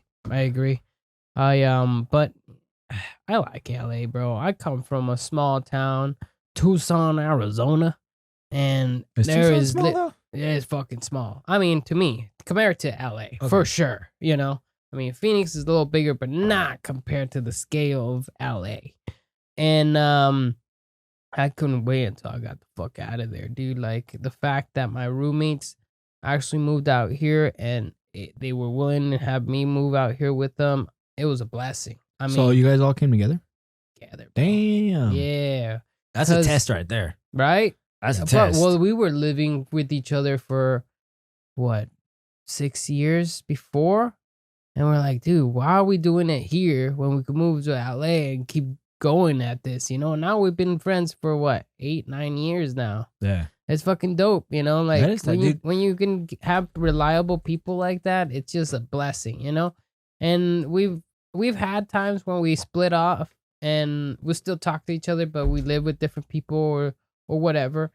And then just shit falls off the wayside, and we're like, hey, I need somewhere to live, so I'll move in with you guys. Like, fuck yeah, cheaper rent, fucking sleep in the couch, you know, for a couple months, and then we'll move out to a bigger place. And finally, now we're at a big place. I mean, we were living in the valley, dude. We were living in North Hollywood in a 1-bedroom, dude. 3 dudes? 3 dudes. Damn. Fucking when we first moved out here, we're like, we're gonna grind. I know, you gotta run it however you gotta run it, dude. Yeah, we're gonna grind that $300 rent. Each. Oh, fuck. Fuck yeah, dude. That's tight. Plus extra for like all like parking and all that Internet. else, internet and all that. So it's around like $500 each. Not bad. Still All inclusive, fucking $500. Not bad, dude. deal, bruh. And yeah, you don't really have much privacy and anything, but now that we've graduated from that and we're now here, we're actually thinking of moving out into a house and have a house. And hopefully we find something good, especially now everything's dropped, dude. Nobody's going around buying shit right now because of this whole epidemic, you know? So is it a good time to buy a house right now? Yes, very much so. You know, if you have the money. Yeah, They're not well, saying yeah. that they're like, fuck, anybody can get one. Which, yeah, if you pull out a big enough loan, And I Still bet you LA. depending on your credit and shit like yeah, that. man, yeah. So, hopefully, things are still good by the time I think it's September is when our lease runs out, and we're gonna grab something, and hopefully we find something good, and we're still good together, and but you know, it's dope out here. I love it out here, man. I have times where like, man, it's fucking hard to make it out here. You know, I haven't got my big break or whatever. But at the same time, I'm like, what am I gonna do? I'm gonna move back and what? Fucking do nothing over there, you know? Like, fuck that. You know, I'd much rather be nothing out here than do nothing out there. Yeah, no, 100%, dude. For real. Like I'm from here, so I the Got only no- way I could relate is like when I moved to Berlin. right. You know, that was like I was like on my own, like, and I didn't know anybody. I didn't even speak the language. Dude. Right. I just That's we crazy. You fucking lived in just went. Berlin too. Mhm. That's crazy. That's where I was living when I was in Germany. Oh, duh. Yeah, yeah. I was thinking of Paris, Berlin. I mean, that's how much I know my geography. It's an 8-hour bus ride. You know, it's all good. But that's what's up. They're dude. neighboring countries. Yeah, they are. But yeah, man, it's cool out here. I like it. I mean, you lived here most of your life, and why'd you move back then? Family reasons. Yeah. Family reasons. Yeah. Okay. If you don't want to share, that's fine. Well, like, just like my family was missing me. You Oh, know, I mean, my being homesick is a real thing. my income helped. You know, my income helped when, you know. Why'd you move out there? Adventure, like. Really? Yeah. It was, Why'd you choose Germany? Well, okay, so me and my girlfriend at the time, we're like, man, everybody always talks about like going to move to Europe and, you know, fucking living in Europe, blah, blah, blah, blah. Like, how about you fucking actually do it? So we're like, all right, fuck it. Let's do this shit. Let's sell all of our shit.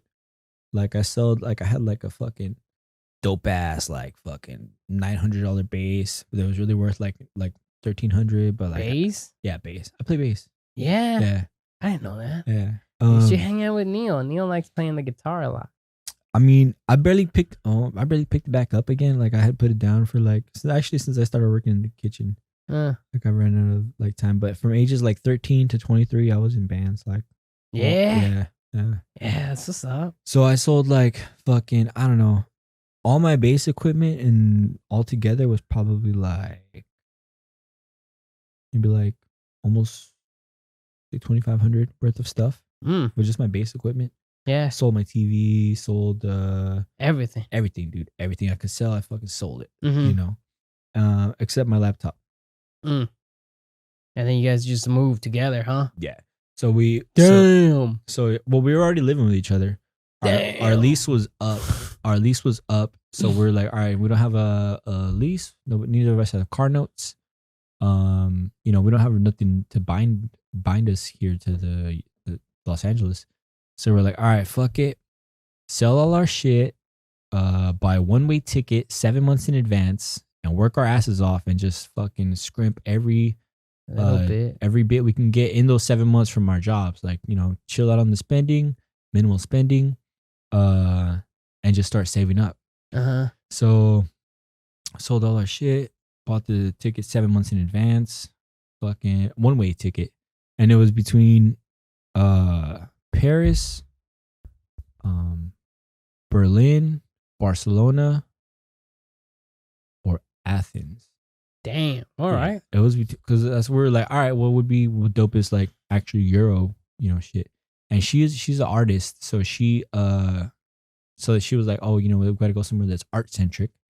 So we're like, all right, and so we didn't want to do Barcelona because that shit was like too obvious of a move. Like we both fucking Latino backgrounds, like we're gonna speak Spanish, you know. That was too obvious a move, so we're like, fuck that, it's gonna be too easy. What? Moving out and being too easy to another freaking. Well, check it. So then we're like, all right, Greece. All right, the economy's all fucked up in Greece. Like, it's hard to get jobs. All right, fuck that. Went to Paris or checked out Paris. Or like, this is us talking about where we're gonna go. Right. Why we chose Germany. Right. Why we chose Berlin. Paris, cost of living was like fucked up, so expensive to live there. So we're like, all right, fuck that. And then we looked at Berlin, and it was like Germany. All right, I'm down. That's kind of like exotic enough, weird enough, foreign enough, unfamiliar enough to like appeal to us. And then Berlin is like a very art centric city, so their art is a big ass thing over there. Big ass. How old were you? 23. Jesus. Yeah. Yeah. So then yeah. So then so we ended up choosing Berlin. So we bought the one-way tickets to there. And since I was working in kitchens, like fucking, I got a job like in like 4 days, 5 days. We saved up some money, but like I didn't know when I was gonna be able to get a job. But I got a job like in 5 days. That's what's up. Yeah. It was like the lowest pay. Like I was like immigrant pay and shit. You know, so I was an immigrant. I didn't know that he thought I had a working visa. But like fucking 6 months down the line, he's like, hey, because he was paying me on the table because it was a new restaurant. Mm-hmm. And then later on, when he like saw like what I was about, like my skill level and like my passion level and like my ability to, you know, learn shit, you know, pretty quick. So he put me as kitchen manager there and like let me kind of teach all these people how to his standards that he liked. Like we were fucking doing pita from scratch, hummus from scratch, pickles from scratch, but like Israeli style, kind of sour, briny pickles, not sweet shit. Mm. And we were, you know, he trusted my palate, my knowledge. So I was in there 6 months into the job. He's like, hey, so you got a visa, right? And then I was like, I thought you knew, like, I thought this was like a little deal we had, you know? And he was like, oh, shit. No, I thought, oh, no, we got to fix this. So this fool fucking sponsored me. He got his accountant, and his accountant was like all into like, she knew about like the bureaucratic paperwork and all that shit stuff. So she did some homework, fucking got me the right paperwork. Fucking they sponsored me. I went to the immigration office and said, hey, this place wants to hire me. And then I got my work visa there. Hells yeah. Dude, that's what's up. Lucked out. So then I was legally working there. And they were like reporting my shit and getting it taxed, you know, and stuff like that. Hells yeah. But I went there without knowing that was going to be a possibility. I was on Craigslist just like looking to see what I can do. Really? Yeah. Craigslist. They got Craigslist over there, yeah. Yeah, I would figure. And that's how I got that job. What about homegirl? She get a job any? Eventually she, like, it took her a little while long because she was like, you know, more of an artist, but she was also had some restaurant experience, you know. So she got in the restaurant game? So she was cooking for she actually got me that job with the Southern California brunch theme place. She started working there, and then she told that like that boss about me. And he was like, well, set up a meeting and let me see what this fool got and if he's down to. Okay, so you started working at that one place that I started working at the You Israeli. became a manager. Yeah. And then you decided to leave? No, actually, I was doing both for like 6 months. Oh, I was doing both for like 6 months, yeah. Or maybe 4 months. And then dude, I was balling. Yeah. Like, especially the cost of living over there is like so like cheap. Low. Yeah. Yeah. Like you make $2,000 a month and you're balling, dude. Yeah. Like, you got a like a dope ass what is that called? Like a studio. Studio apartment. Or you can go in, you can put like $500 in on your rent, and then you can actually put as low as like 300 euros actually on your rent, and it'll be like 3 dudes paying 300 euros, and you got a nice ass apartment with like a fucking balcony, and like everybody has their own room and shit. Like it, cost of living like really made a big ass reason, like part of the reason why we stayed over there. But yeah, so she was working at that American brunch spot. It was called California Breakfast Slam. Okay. Yeah, you know. All right. He was kind of doing a parody of All American Breakfast Slam from Denny's. Mm-hmm. You know, so you know I picked that up. He borrowed that, and then in Germany. Yeah, and dude, that shit, dude, people would be like waiting all over there. Like there'd be like a 2-hour wait. No way. Regularly, I swear, dude. Damn. You were fucking busy. Saturday, Sunday brunch, dude. 2-hour wait. That was normal, and people were down, and they were fucking down to wait, like, you know. Yeah.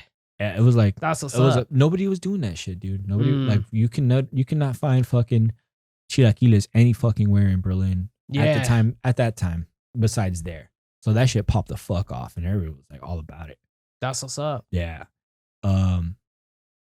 So yeah. So when we went over there, I got a job pretty fast, and then I was like able to sustain, you know, pull my weight. She saved up actually more money than I did.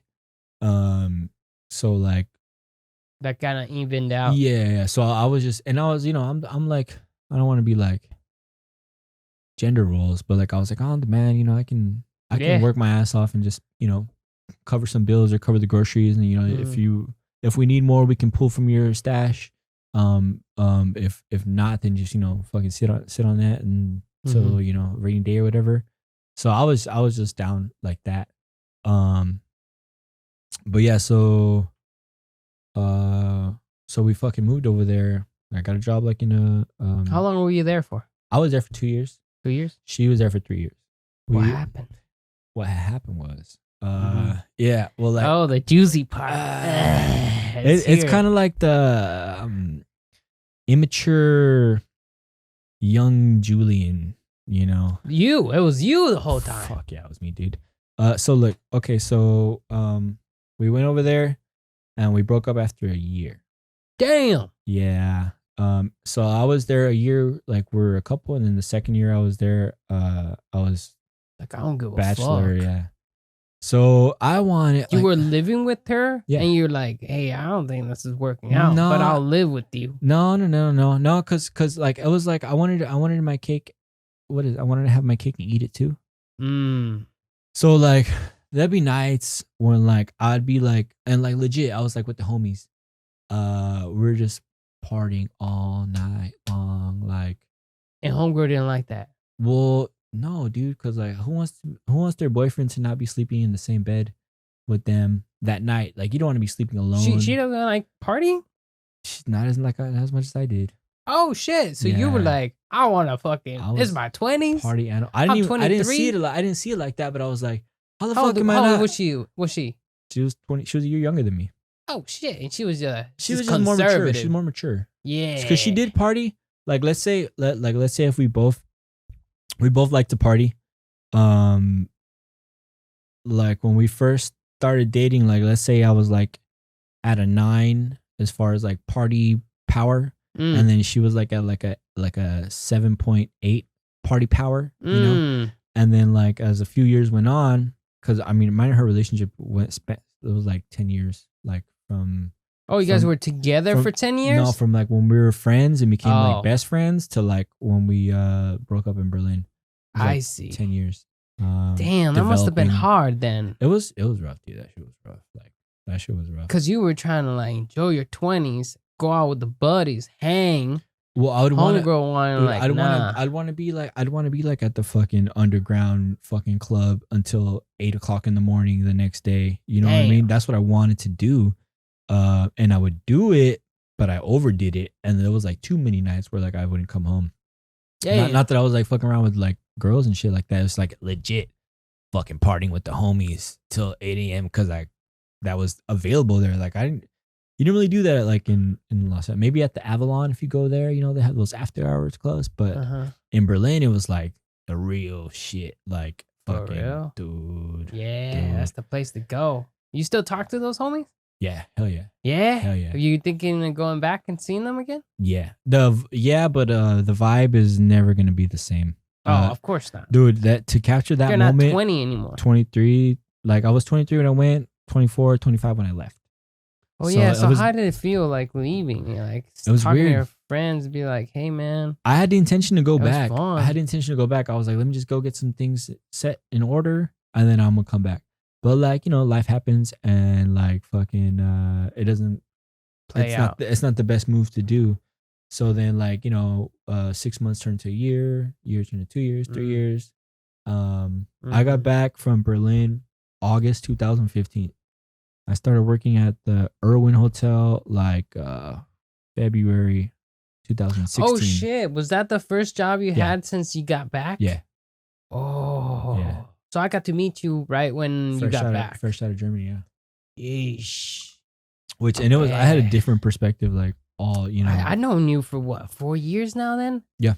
2016, yeah. It's amazing how freaking years go by. You're like, damn.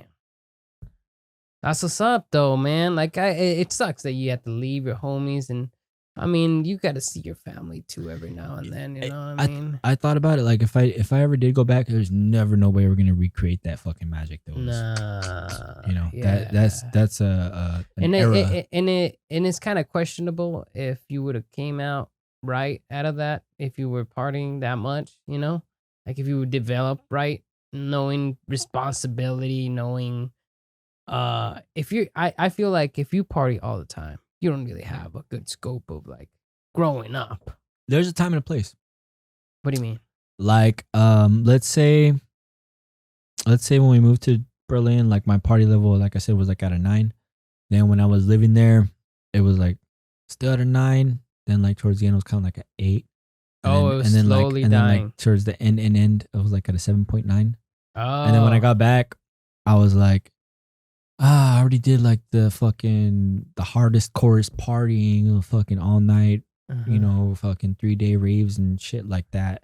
3-day underground basement raves, fucking, you know, where they in the summer they have like daytime clubs and you be partying in the daytime over there, and it's by like by the little river, and like there's one of these clubs had like a labyrinth in it, so you go to the back and it's basically like a playground for adults. Like they have underground tunnels that you just fucking like explore, and like all this shit you can climb, and like adult playground, dude. Yeah, for sure. yeah, For sure. yeah. So But like but you're saying because you were at that level and you were partying that much, it was fucking awesome. But still, then when I got back, it slowly degraded. it was fading. Yeah, Yeah. And then when I got back, there was like nothing gonna match that. So like I kind of just like my party boner just, Ah. you know, and then right behind that, like maturity level started happening.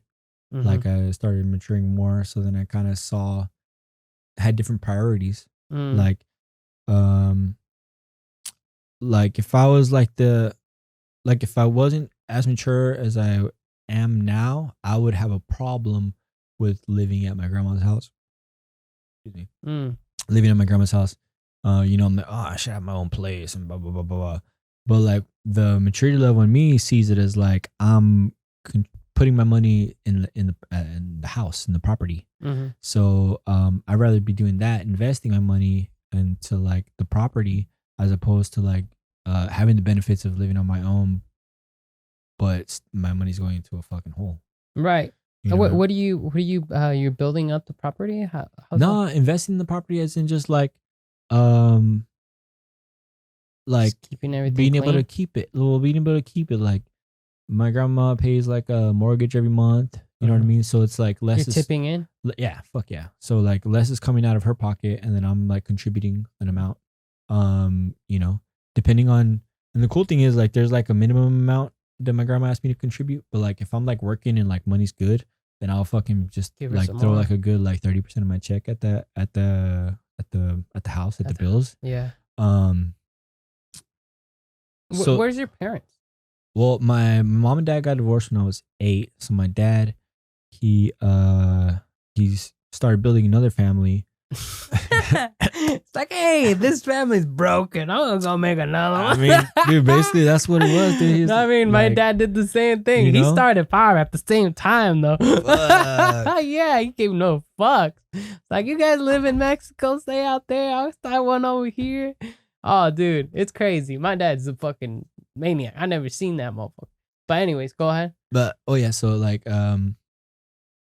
so my mom has been, well, even when my dad was around, he wasn't like around a lot, you know what I mean? Yeah, like, yeah, you know what I know. mean? So she basically raised us the whole time. Then my dad, when they got divorced, when I was 8, he started another family. Now he lives in Alabama, actually. And we're all old enough to where it's like all cool. I'm not like, resenting my dad, you know. You know, in the long scope of things, I'm sorry. I'm glad he didn't raise me, because same here, I would brother. be a different fucking dude. I'd be like womanizer, like fucking Same goes with you my know, my like dad, bro. animal abuser, like. Oh shit, really? I mean, like I don't want to be like Bernie or nothing like that, but so he raises cockfighting roosters. Yeah. Oh, you can tie it up. Yeah, tying it up right there. It's moving on. So I should say He raises chickens. Oh, right? Really? He does that? My Yeah. uncle did that. Yeah. My uncle did that, but in Mexico, so it's illegal. Oh, yeah, Legal. ain't It's that- illegal, I'm not but trying- nobody fucking enforces it, really. Well, yeah. It's not. It's wrong. It's really wrong. Yeah. And I don't know if people know this, but cockfighting, they put a knife in their feet, Yeah. right? So they can cut each other up yeah. so that one actually wins It's at the like end. And it's like a talon that's like a razor sharp blade. yeah. That So they it's tie not on like to the heel of the rooster. I didn't even know that. I didn't even know that until I grew up later. I saw my uncle putting those on the roosters sometimes, and I'll be like, "What the fuck is that?" You know what I mean? Why does that rooster need that? You know? That shit is But brutal, it's dude. fucked up. That shit dude. is brutal. It's fucked up. Like, okay, it's like the family business, but like I'm not. If I'd be lying if I said there was like a part of me that's like, fuck, that's animal Nah. abuse. That's like animal Yeah, abuse. they can abuse you, but not the animal. No, I'm playing. You know. But yeah, I agree, man. Like my dad, he's I don't know what the fuck he's doing right now, but he's all up into drugs and fucking with the wrong people, and he just doesn't give a fuck. Cause my grandpa, he was a womanizer too. He gave a fuck about anybody. My grandpa had 5 different baby mamas. Yeah, that's the same thing with my dad. I don't know what the fuck. Last time he died. My grandpa from my dad's side, he died before I really grew up. So to know him, but I heard he was a fucked up dude too. But yeah, I agree with you about not getting grown up by growing up. I'm with glad somebody I'm my mom's that terrible. product. Yeah, where is your mom? So what happened? She basically just dedicated her whole life to raising You? 3. Well, me, my bro, my sis. Oh, so Like there's 3 of you guys. Yeah, like 3. Are you the oldest? Yeah, Oh. yeah. So like 3 kids. Like basically, she wanted to set us up to be the dopest humans we could be, and not be assholes in life. Oh, well, yeah. You know, that's that's the how best she. type of That's how people. she, yeah, that's how she raised You gotta us. make You know what I mean? good people for the Yeah, world. and then like now, so now she's kind of like moved on to like taking care of the grandkids. Like my sister has 3 children, and so she like, you know, she has that grandma love now. Although she doesn't like the word grandma, you gotta say Mimi because grandma's kind of old Really? sounding. My mom, Yeah. she's a young mom, I would say. Like for having a 31-year-old son, like she's a young mom. Yeah. But you don't live with her. You see her. I Well, would say. no, she lives on the she lives on the property because it's like a property. There's like a front house, a middle house, and then like a back garage. Oh, she lives there. Yeah, so she lives in the Oh, middle. so you live with your grandma and your mom. Yeah. Ah, So I see. she lives in the middle house, and then I live in the front house with my grandma. Just because there's more room up there, so I get my own room and Your own space. Yeah, my own More space. space. yeah. Period. Yeah. So like there's like the property, and then my mom lives in the middle, and she contributes to the rent too. So Huh. like, you know, Helping each the other money's out. staying in the family, and my Yeah. grandma's older. She's I would imagine. you know, like, yeah, if I'm 31, just do some math, you know, as far as like one Latino mom generation and then another Latino mom generation is basically you're having kids when you're like 17, 18, 19, 20, you Mhm. know? So just add that up, and that's how old my grandma is, which you know, that'll put her in the Just say her age, brother. nah, Why not? you don't do that shit. Oh my God. You don't do What is that she? shit. 80? Nah. 70. Look, you're getting the numbers out of me. All right. she's in I'll say this. She's in her early 70s. Okay, that's good. You know, All right. but she's still like alive and kicking. She never got Oh into yeah, like that's good. she never got into drugs, never got into booze. The booze part is a big one. Yeah, so she never never got stretch you into out. smoking. Like she never Oh, like even smoked better. no cigarettes. My mom, the thing she has going against her is like she smoked cigarettes for like kind of a long ass time. You were smoking cigarettes for a bit, huh? Yeah, I mean, I still sip on the cigarettes. Like I roll my own.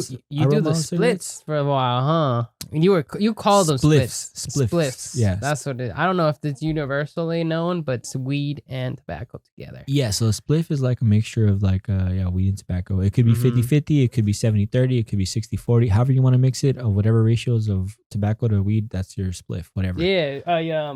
Are you open to weed? Smoking? Yeah. You want to smoke? Yeah. No. That's cool. Chill for a second. Cool. Okay. Cause like, all right, so I told you, I chilled out. I stopped in February. I wanted to have some clean pee, for when I applied to the cruise ship. Oh, right, job. right. Yeah. And what happened? So I stopped in February, and then for like the first 2 weeks, cause I was like one of those like, I smoked regularly. Oh yeah, you Yeah. smoked more than me. When we went and smoked at your place that one time, I was like, dude, I need to go get some food, man. I can't hang here. You know what I mean? You're smoking like next level status. I'm like, I smoke here and there, but shit. Yeah, no. Especially those spliffs, that goes straight to my head, dude. Tobacco just does not sit well with me. No, no. It's a different thing. Mhm. Yeah. So I was like, Yeah. regularly smoking. So I wanted to clean pee for my cruise ship job, which fucking the cruise ship interview was on March 26th. Coronavirus happened in early March, so I was like, oh, Darn. well. So like the first 2 weeks that I quit, I was dreaming about it a lot. Like, dude, so like it'll be like a week in, Oh yeah. and then I'm like, I wake up from a dream that I was smoking. I was like, oh damn, I smoked, I ruined it. And then I like I wake up. What? Then I wake up. I'm like, wait, hold on. No, I didn't. That was a dream. Yeah. Let's keep going. Yeah. So Right. like, yeah. So after the first 2 weeks, I stopped dreaming about it. And then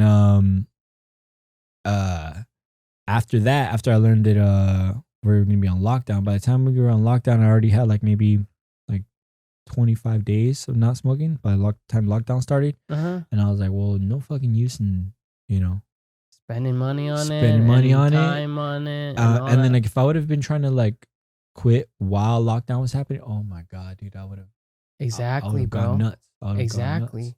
So like, luckily, I already had the habit of not, so I just kept not. You know what I mean? That's what's up. And I didn't do nothing until April 16th.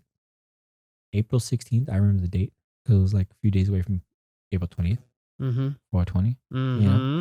So my brother had a bunch of roaches in like a grinder that he left. He moved back to, so remember I told you my dad lives in Alabama? Mm-hmm. So my brother, he lives sometimes in Alabama, sometimes in LA. As of right now, he's been in Alabama since November. Oh. Which he was planning to come back earlier, but coronavirus, blah, blah, blah.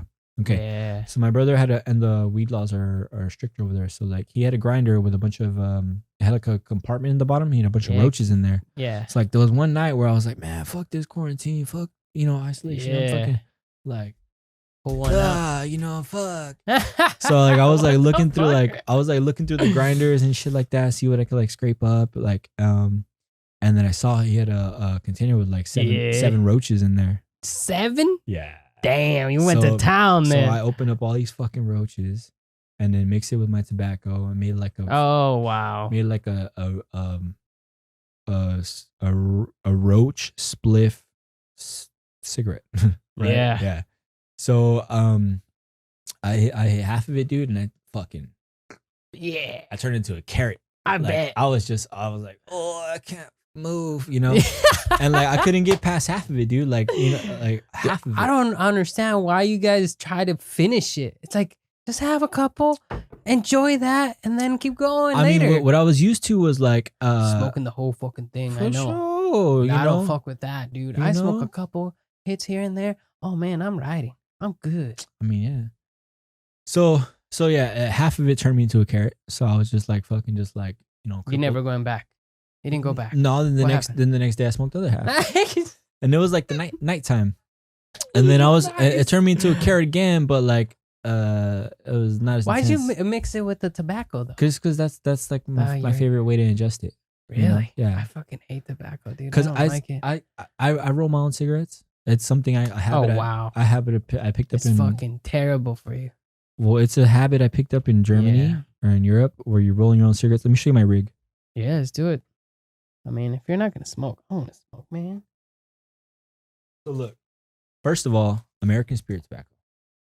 First of all, Oh, you know what? My friend of mine used to smoke the same shit, dude. I'm not doing that bugler shit. You know what I mean? Mm. Like, you know, this shit actually fucking So you still smoke cigarettes? yeah. Yeah. So then, let me show so you then how I here- do it. this is a tube of filters. Yeah. I put one of those filters in one of these joints right here. Is it like a? Yeah. Oh, okay. So it's a real filter because Yeah. you know how they have the crutches. Grant bought a bunch of them, and I was like, "Sweet, I'm gonna put one of these in here and see if Julian wants to smoke." Well, but for the it's spliffs, cool. for the spliffs and joints, you know, I prefer crutches like this thing. Oh, I see. You know, you Yeah. fold Because that it's easier to smoke through because these really like block a The lot draw, of it. the draw. Okay. So these are actually they're biodegradable.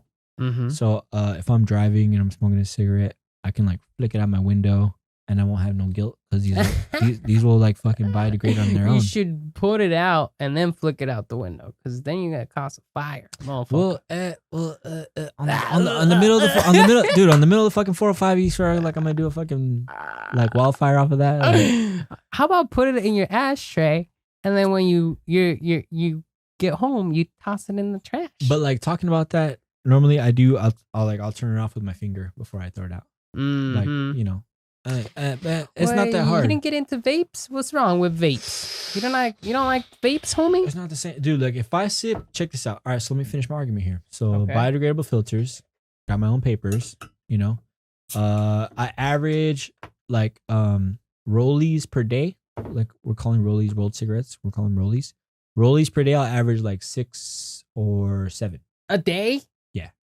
You smoke 6 or 7 Here's cigarettes a day? Here's the twist. Yeah. Here's the twist. So one of my rollies contains 30% the amount of tobacco in like a pre-rolled cigarette. So if you get like a pack of Marlboros or a pack of American Spirits and the cigarettes already rolled and you break it up and you put all that tobacco there and you get one of my cigarettes and you break it up and put all the tobacco there, you can make 3 of my cigarettes from one of those cigarettes. You follow me? Okay. You follow me? So I'll roll a cigarette and the amount of tobacco that I put in my cigarette is 1/3 of the tobacco that you get in like So you're really smoking just 2 cigarettes a day? if it's like 6 to let's say we'll be generous and say 6 to 10. You know what I mean? Mm-hmm. So like let's say it's like 2 to 3 maybe spilling into 4 of those pre-rolled cigarettes that like you get from a pack. Mm-hmm. You know what I mean? Mm-hmm. So if you want to think about it like that, you know, it's I guess, bro. More It's still closer- cigarettes, homie. yeah. No, if it was up to me, dude, I would not smoke cigarettes at all. What's up to? It is up to you, you fucking idiot. Dude, like all right, check this out. Like so, like I'm chilling off of booze, chilling off of weed. I need something. I'm one of those. I'm one of those I guys. feel I you, need brother. stimulants. Dude, that's the reason why I drink my fucking my routine in the morning. Wake up, right? I have an electric kettle in my room. You know what electric kettle Oh is? yeah, baby. Electric kettle in my room. That's what's up. I got my bag of yerba mate, which is like the iced tea. And I got a bunch of you know, in restaurants they have like those deli cups. Yeah. It's like that plastic cup that's like has a lid. Uh-huh. And they have it in all restaurants. Mm-hmm. Anyways, so there's deli cups. So I have deli cups. So I'll put some of the tea in the deli cup, turn on my electric kettle, get that water boiling, fucking pour that on there, and I'll just brew yerba mate. So that's brewing. Meanwhile it's brewing, I'll like do my thing. I'll go take a shower, brush my teeth, like drop a deuce, like whatever while it's brewing. So I'll drink that, and like not only does it like aid me in keeping my fast because I'm consuming something, but also like it has like inflammatory anti-inflammatory properties. Yeah. It also, since it has caffeine in it, it's like a kind of like a little appetite suppressant. Wake you up and little shit. appetite suppressant. Yeah. Then you do get woken up. Remember when I said like if you drink enough yerba mate, you get fucking high. Yeah, you said that. So I say that in a sense that like not like weed high, like whoa, what's going on, yerba mate. I say it in like a sense like and this is like I'm fucking one of the biggest yerba mate advocates. I'm the biggest yerba mate Yeah, advocate I don't think I met that I another know. person. Yeah. But like you'll be basically if you sip a like a liter of iced yerba mate tea, you'll just start singing a song and you don't know why. Like this was happening to me. Like I'll just be like doing my work and I'm like in a good mood, and I'll just start singing a song. I'm like, what the fuck am I singing a song? Yeah. I'm in a good mood. What the That's fuck is up what's with this good mood? And like the behavior was consistent with the yerba mate consumption. Ah. That's what's up. So that's what I mean. Like when you like I said, How'd you get discover high. that? It's a good story. What? So like working in restaurants and hotels, boutique Mhm. hotels, the fucking espresso flows like water. Mhm. The Red Bulls flow like wine, depending on where you're at. Red Bull is pretty like attainable, just because like Mhm. restaurants will have contracts with Red Bull and they kind of get it, on Mhm. cheap. And then like compared to all the other shit on their menu, it's kind of like disposable a little bit. Mhm. So if a manager was like wanted to like give the line like a little boost, like, hey, you guys want a Red Bull? You want a Red Bull? A Red Bull? All right, so we'll just bring 4 Red Bulls. So the manager will bring like 4 Red Bulls to the kitchen, and then like let's say this food doesn't like Red Bull, so that's 2 Red Bulls for somebody. So I'll get 2 Red Bulls. You know what I mean? So Mhm. Red Bull flowed, espresso flowed. Yeah, but Marte doesn't. Well, check it. So I was just like basically overdosing on caffeine via Red Bull and espresso. Oh, yeah. The fucking So Red Bull's I'd be terrible. like 8 shots of espresso and then maybe like 2 Red Bulls in a shift sometimes. Mm. Okay, so imagine that amount of caffeine. There was one day during doing strenuous activity, Mm-hmm. I started getting like I never got migraines before, but I learned what migraines were. Just like the heaviest, hardcore fucking just pain right here and like the back of the neck. Mm-hmm. It hurt so much that I was like I felt like you know how like Professor X when he gets like a fucking Yeah. message in. That's how I felt like Professor X. I was like, oh shit, Yeah. fuck, what the hell is this? Like Yeah. closing Bad. my eyes and just like felt migraine. I'm like, what the fuck, dude? I went to the doctor and I was like, hey, la, what's up? I'm getting these fucking heavy ass migraines. Do I have like fucking brain cancer or something? Like, let me know. And he was like, well, what's up with your diet? And I was like, whoa, I kind of do abuse the shit out of Red Bulls and espresso. He was like, well, there's your problem. You're fucking abusing Yeah. caffeine. Stop that. See what happens. Uh-huh. So I stopped. And actually, he said, stop that. See what happens. We're still going to do a CAT scan on your brain, though, to make sure nothing's fucked up in there. Yeah. But in the meantime, stop with the caffeine. And I was like, all right, fucking listened. Stop with the Red Bull and the espresso. Later on, did the CAT scan. Checked my brain. Everything was cool. Really? Yeah. Everything was cool. And as soon as I stopped the overdosing on the espresso and Red Bull, the fucking headaches went away. Mm. I was fine. That's great. So I was like, well, what the fuck am I gonna substitute? Mm. Tried green tea. Yeah. Didn't really like Green tea's the like good for you, Japanese bro. green tea. I was like, oh, I get it. I understand it. It's good for you. But the flavor is not really like doesn't really like get me going. And then I gotta drink a fuck load of it to feel any kind of caffeine Boost. energy. You know what I mean? So I was like, all right, let me see what's up with the yerba mate across the street from the Urban Hotel. Actually, in 2016, when I was working at the Urban Hotel, You got some of that's that? when I discovered yerba mate, like regularly drinking it. Wow. So I was like, all right, yerba mate, let me see what's up. You know these yellow cans, guayaki? Mm. It's like a yellow can, Mm. yerba mate. Yeah. So those came already like pre-sweetened. How much? Yeah. Yeah. They're pretty sweet, right? Yeah, pre-sweetened, but like it was like fucking organic cane sugar, whatever. Okay, this is just my introduction to the shit. So I was like, I drank one of those and I noticed that I was like, it maintained my caffeine necessities, you know? Then, so I was getting 1 per day, Yeah. and then eventually it was like 2 per day because, I wanted to look a little buzz or my tolerance is going up, right? And each can was like $3.50. Yeah. So like $3.50 times 2 is $7 times 5 to 6 days per week. It's $35 a week. I'm basically like what somebody might spend at Starbucks, Oh, yeah. I'm one of them. So eventually I started like looking where I can buy the leaf myself. Yeah. And here's the thing: I could drink like as much yerba mate as I wanted to, with no negative effects. Like I wouldn't get like you don't get heart palpitations on yerba mate. You don't get the jitters. You don't get like that anxiety, anxious feeling.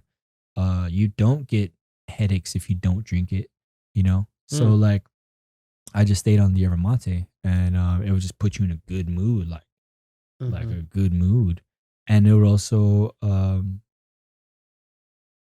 help me from overeating. You know, like eating unnecessarily. Like I would not have a super strong appetite all the time. You know. Anyways, so it started getting too expensive. At the liquor store where I would get the cans. So I just started looking for where I can get a loose leaf. Whole Foods had it for like $15 a pound. Then I found another one that was like $10 a pound. And then Amazon had it for like $7 a pound. And this was just me finding out over time where I can get it cheaper. And then the last stop was $5 a pound at an Argentinian market called Continental Market. There's one right here on Prairie and El Segundo. Oh, never Continental Market. They got like Argentinian stuff. They do like Argentinian empanadas, and they have the fucking kilo of yerba mate for $10. That shit'll last me a month. That's what's up. So from spending $35 per week on my tea, my special tea, to $10 a month. So 35 per week times 4 would be like what, 120, like 140 per month. To now I spend like $10 per month. Super sustainable. Yeah, super sustainable. If you really need it. like this morning, I was like, oh, you fill that bitch up. Well, this morning, because I was like, well, I know I'm gonna be on the podcast, and like I still want to be hydrated. I still want to fast up until a certain time. What time are you talking about fasting? Well, I broke my fast with the beer, and that was like 3:45, which that's cool. So basically now I just have like an eating window where I'll eat maybe until like 10 o'clock or something like that, or maybe 11 o'clock. You want to keep it 8 hours. 8 hours is my max. I like keeping those eating windows. I feel you. So then I'll stop eating at a certain time, and then my fast starts for the next day, and then usually I'll get like I said, like a 16 to 21 hours fast in between. That's what's up, dude. Yeah, and then it works for me. Like it stops me from taking in unnecessary calories. Like I don't gotta fucking shove something in my mouth first. You know, I don't gotta eat a fucking muffin first thing in the morning, or like, you know, eggs and bacon first thing in the morning. I'll wake up, I'll make my tea, I'll chill for like 4 hours, 5 hours, something like that. I'll go on my run. You know, oh yeah, you're running, right? How many miles are you running? Oh, I'm doing like 100 miles per month. How many miles are you running a day? As of 2 weeks ago, it was 6. Oh, you're doing a 10K every day? Yeah. Well, no. Here, okay. Let me finish that first story. Was Te lleva Marte. Yeah. Oh yeah. So I'll brew my yerba mate. No. Wake up, brew my yerba mate. Oh yeah. Wait like 4 hours. Then I'll eat probably like around 5-6 hours after I wake up. Then I'll have my eating window, and then my eating window will close, and then I won't eat past a certain time. So I'm cutting out stuff that I would eat unnecessarily in the beginning of the day, and I'm not doing any late night snacking. So that's already, you know, that's where a lot of fucking footwork happens as far as like chilling on the unnecessary calories. You know? Oh yeah. And then during your eating window, depending on what you want to eat, you can be like a little lenient, or you can be a little more strict.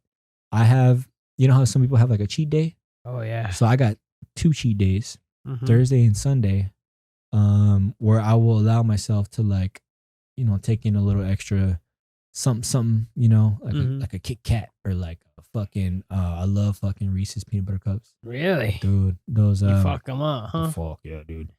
Those little mazapan. The big one? No, the mazapan. Little mazapans. No way. Yeah, dude. I like mazapans, but it gets stuck on my fucking upper lip like Dude, my upper lip, I like drink my it- upper mouth palate. Yeah, no, it does. It's cakey, and it's Yeah. like there's starch in there, so it'll stick. But I drink it with like fucking almond milk. Uh-huh.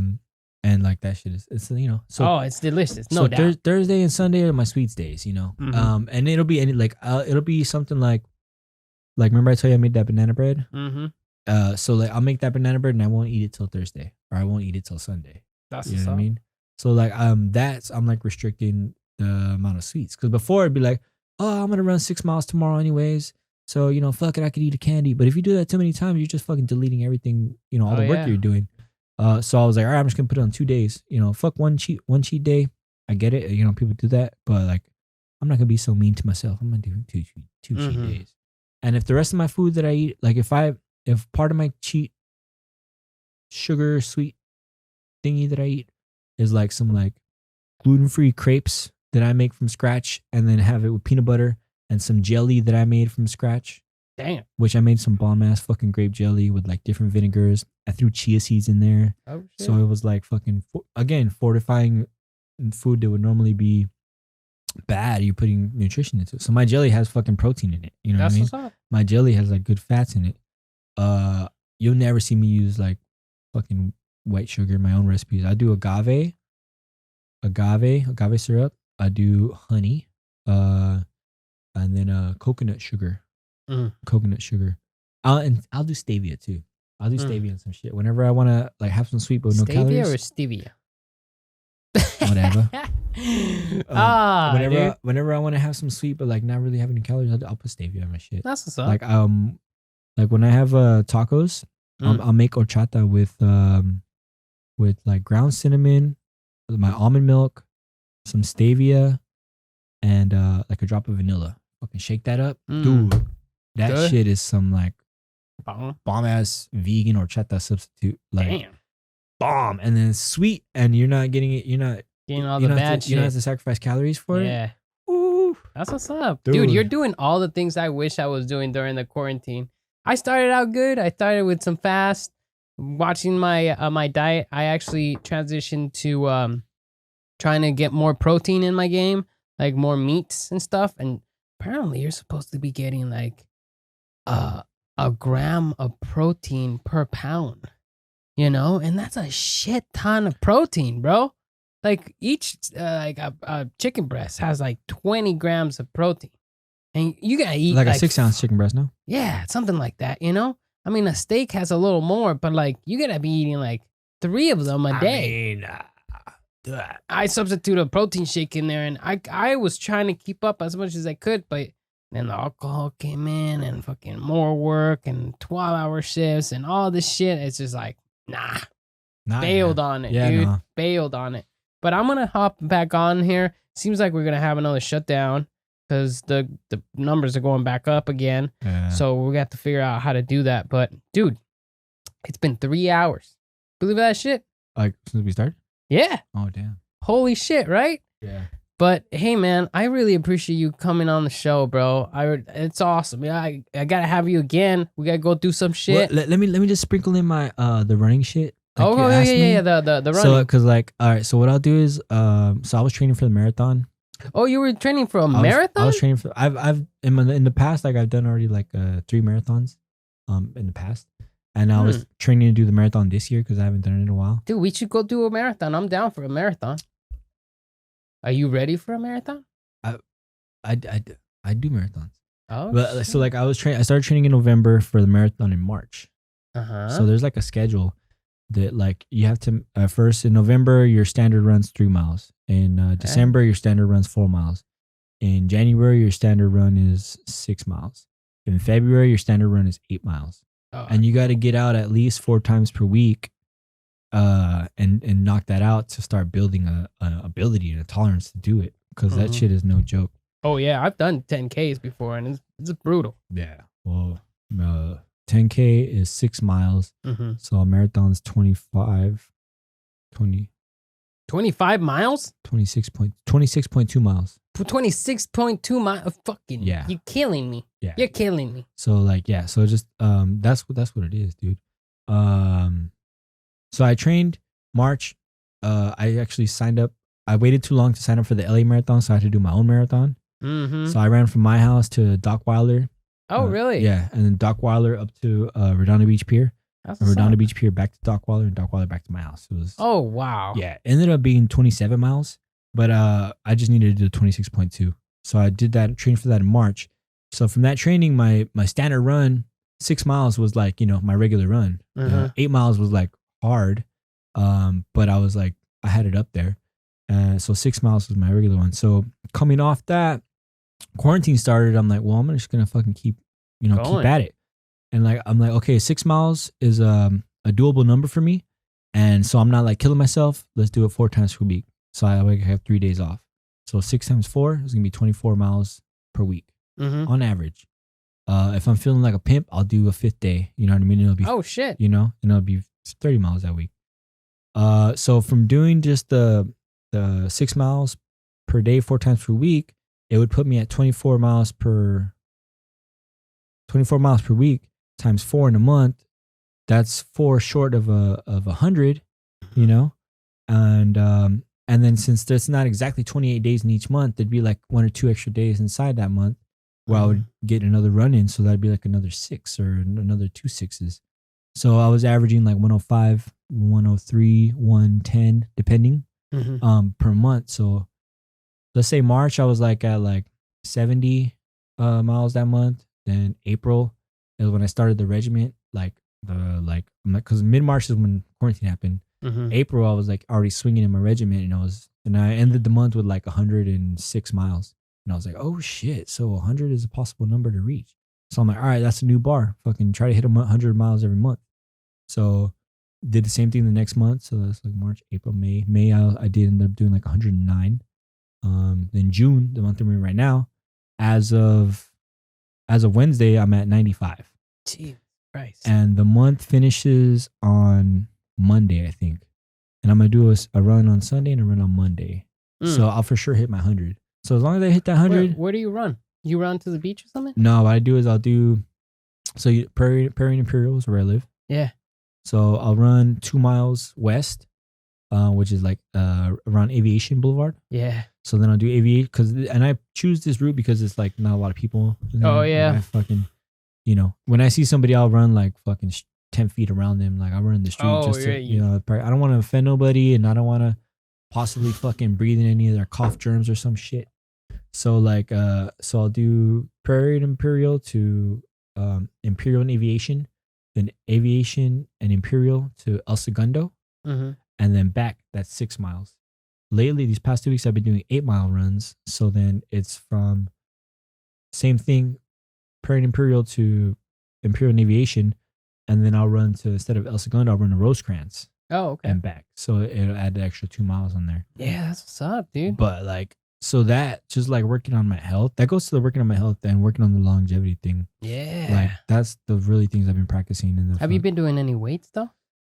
When the gyms were open, I was in the gym. A lot. Like I was working on my marathon shit. And then when the gyms closed, I just was sticking to the running. Wait. Are you doing weights though? Are you working on No. any your other upper body or anything like that? I do about maybe average 500 leg lifts a week. Leg lifts only though. Really? Yeah. So you don't do any pull-up bars, No, deadlifts, no. squats? No, I ordered some. Why not? I ordered some resistance bands because I Mhm. was like my main thing was like I felt like my upper body was decent, like from like the shit that I kind of did. Upper body is in like chest and arms. Mm-hmm. It was like decent as long as I didn't have like a high body fat percentage, then it wouldn't be too flabby. Mm-hmm. And then so like I was like kind of decent with the size. I was kind of happy with the size of my chest and arms, but the main thing was the abs. So that's where I was like, all right, let me just fucking start knocking out some leg lifts. Mm-hmm. And then I was running, so that was trying to kind of keeping the calorie expenditure at a place where I needed it. You know, a 8-mile run burns 1,000 calories. Oh yeah. Yeah. But a Snickers gets it all back. Yeah. Well, that's why I only eat Snickers on Thursdays and Sundays. No, I fucking, I know the feeling, dude. Like But that's awesome, dude. So I got some resistance bands. You did? Cause I felt like I started feeling Because you gotta do some Yeah. deadlifts, bro. You gotta do some pull-ups, strength some training. push-ups. Strength training. Yeah, man. Generally Get strength proportion. training. Yeah. That's what I go for. I mean, I do some running. I do 3 miles, and then I get back home, do some push-ups, pull-ups, some resistance bands. I already have some You of got those. those? Yeah, yeah. Like I have them outside. Whatever.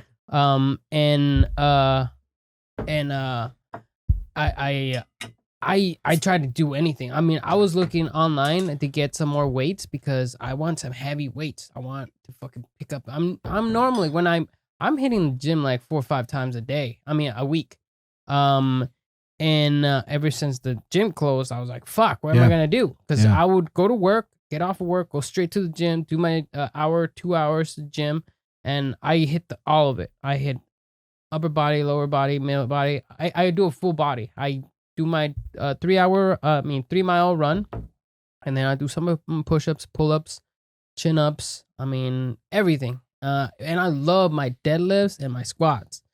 But since I haven't had any freaking heavy weights to pick up because I don't got any bars or anything here, I'm like substituting for everything right here. I'm picking up my couch, picking up my water tanks, my 5-gallon tanks.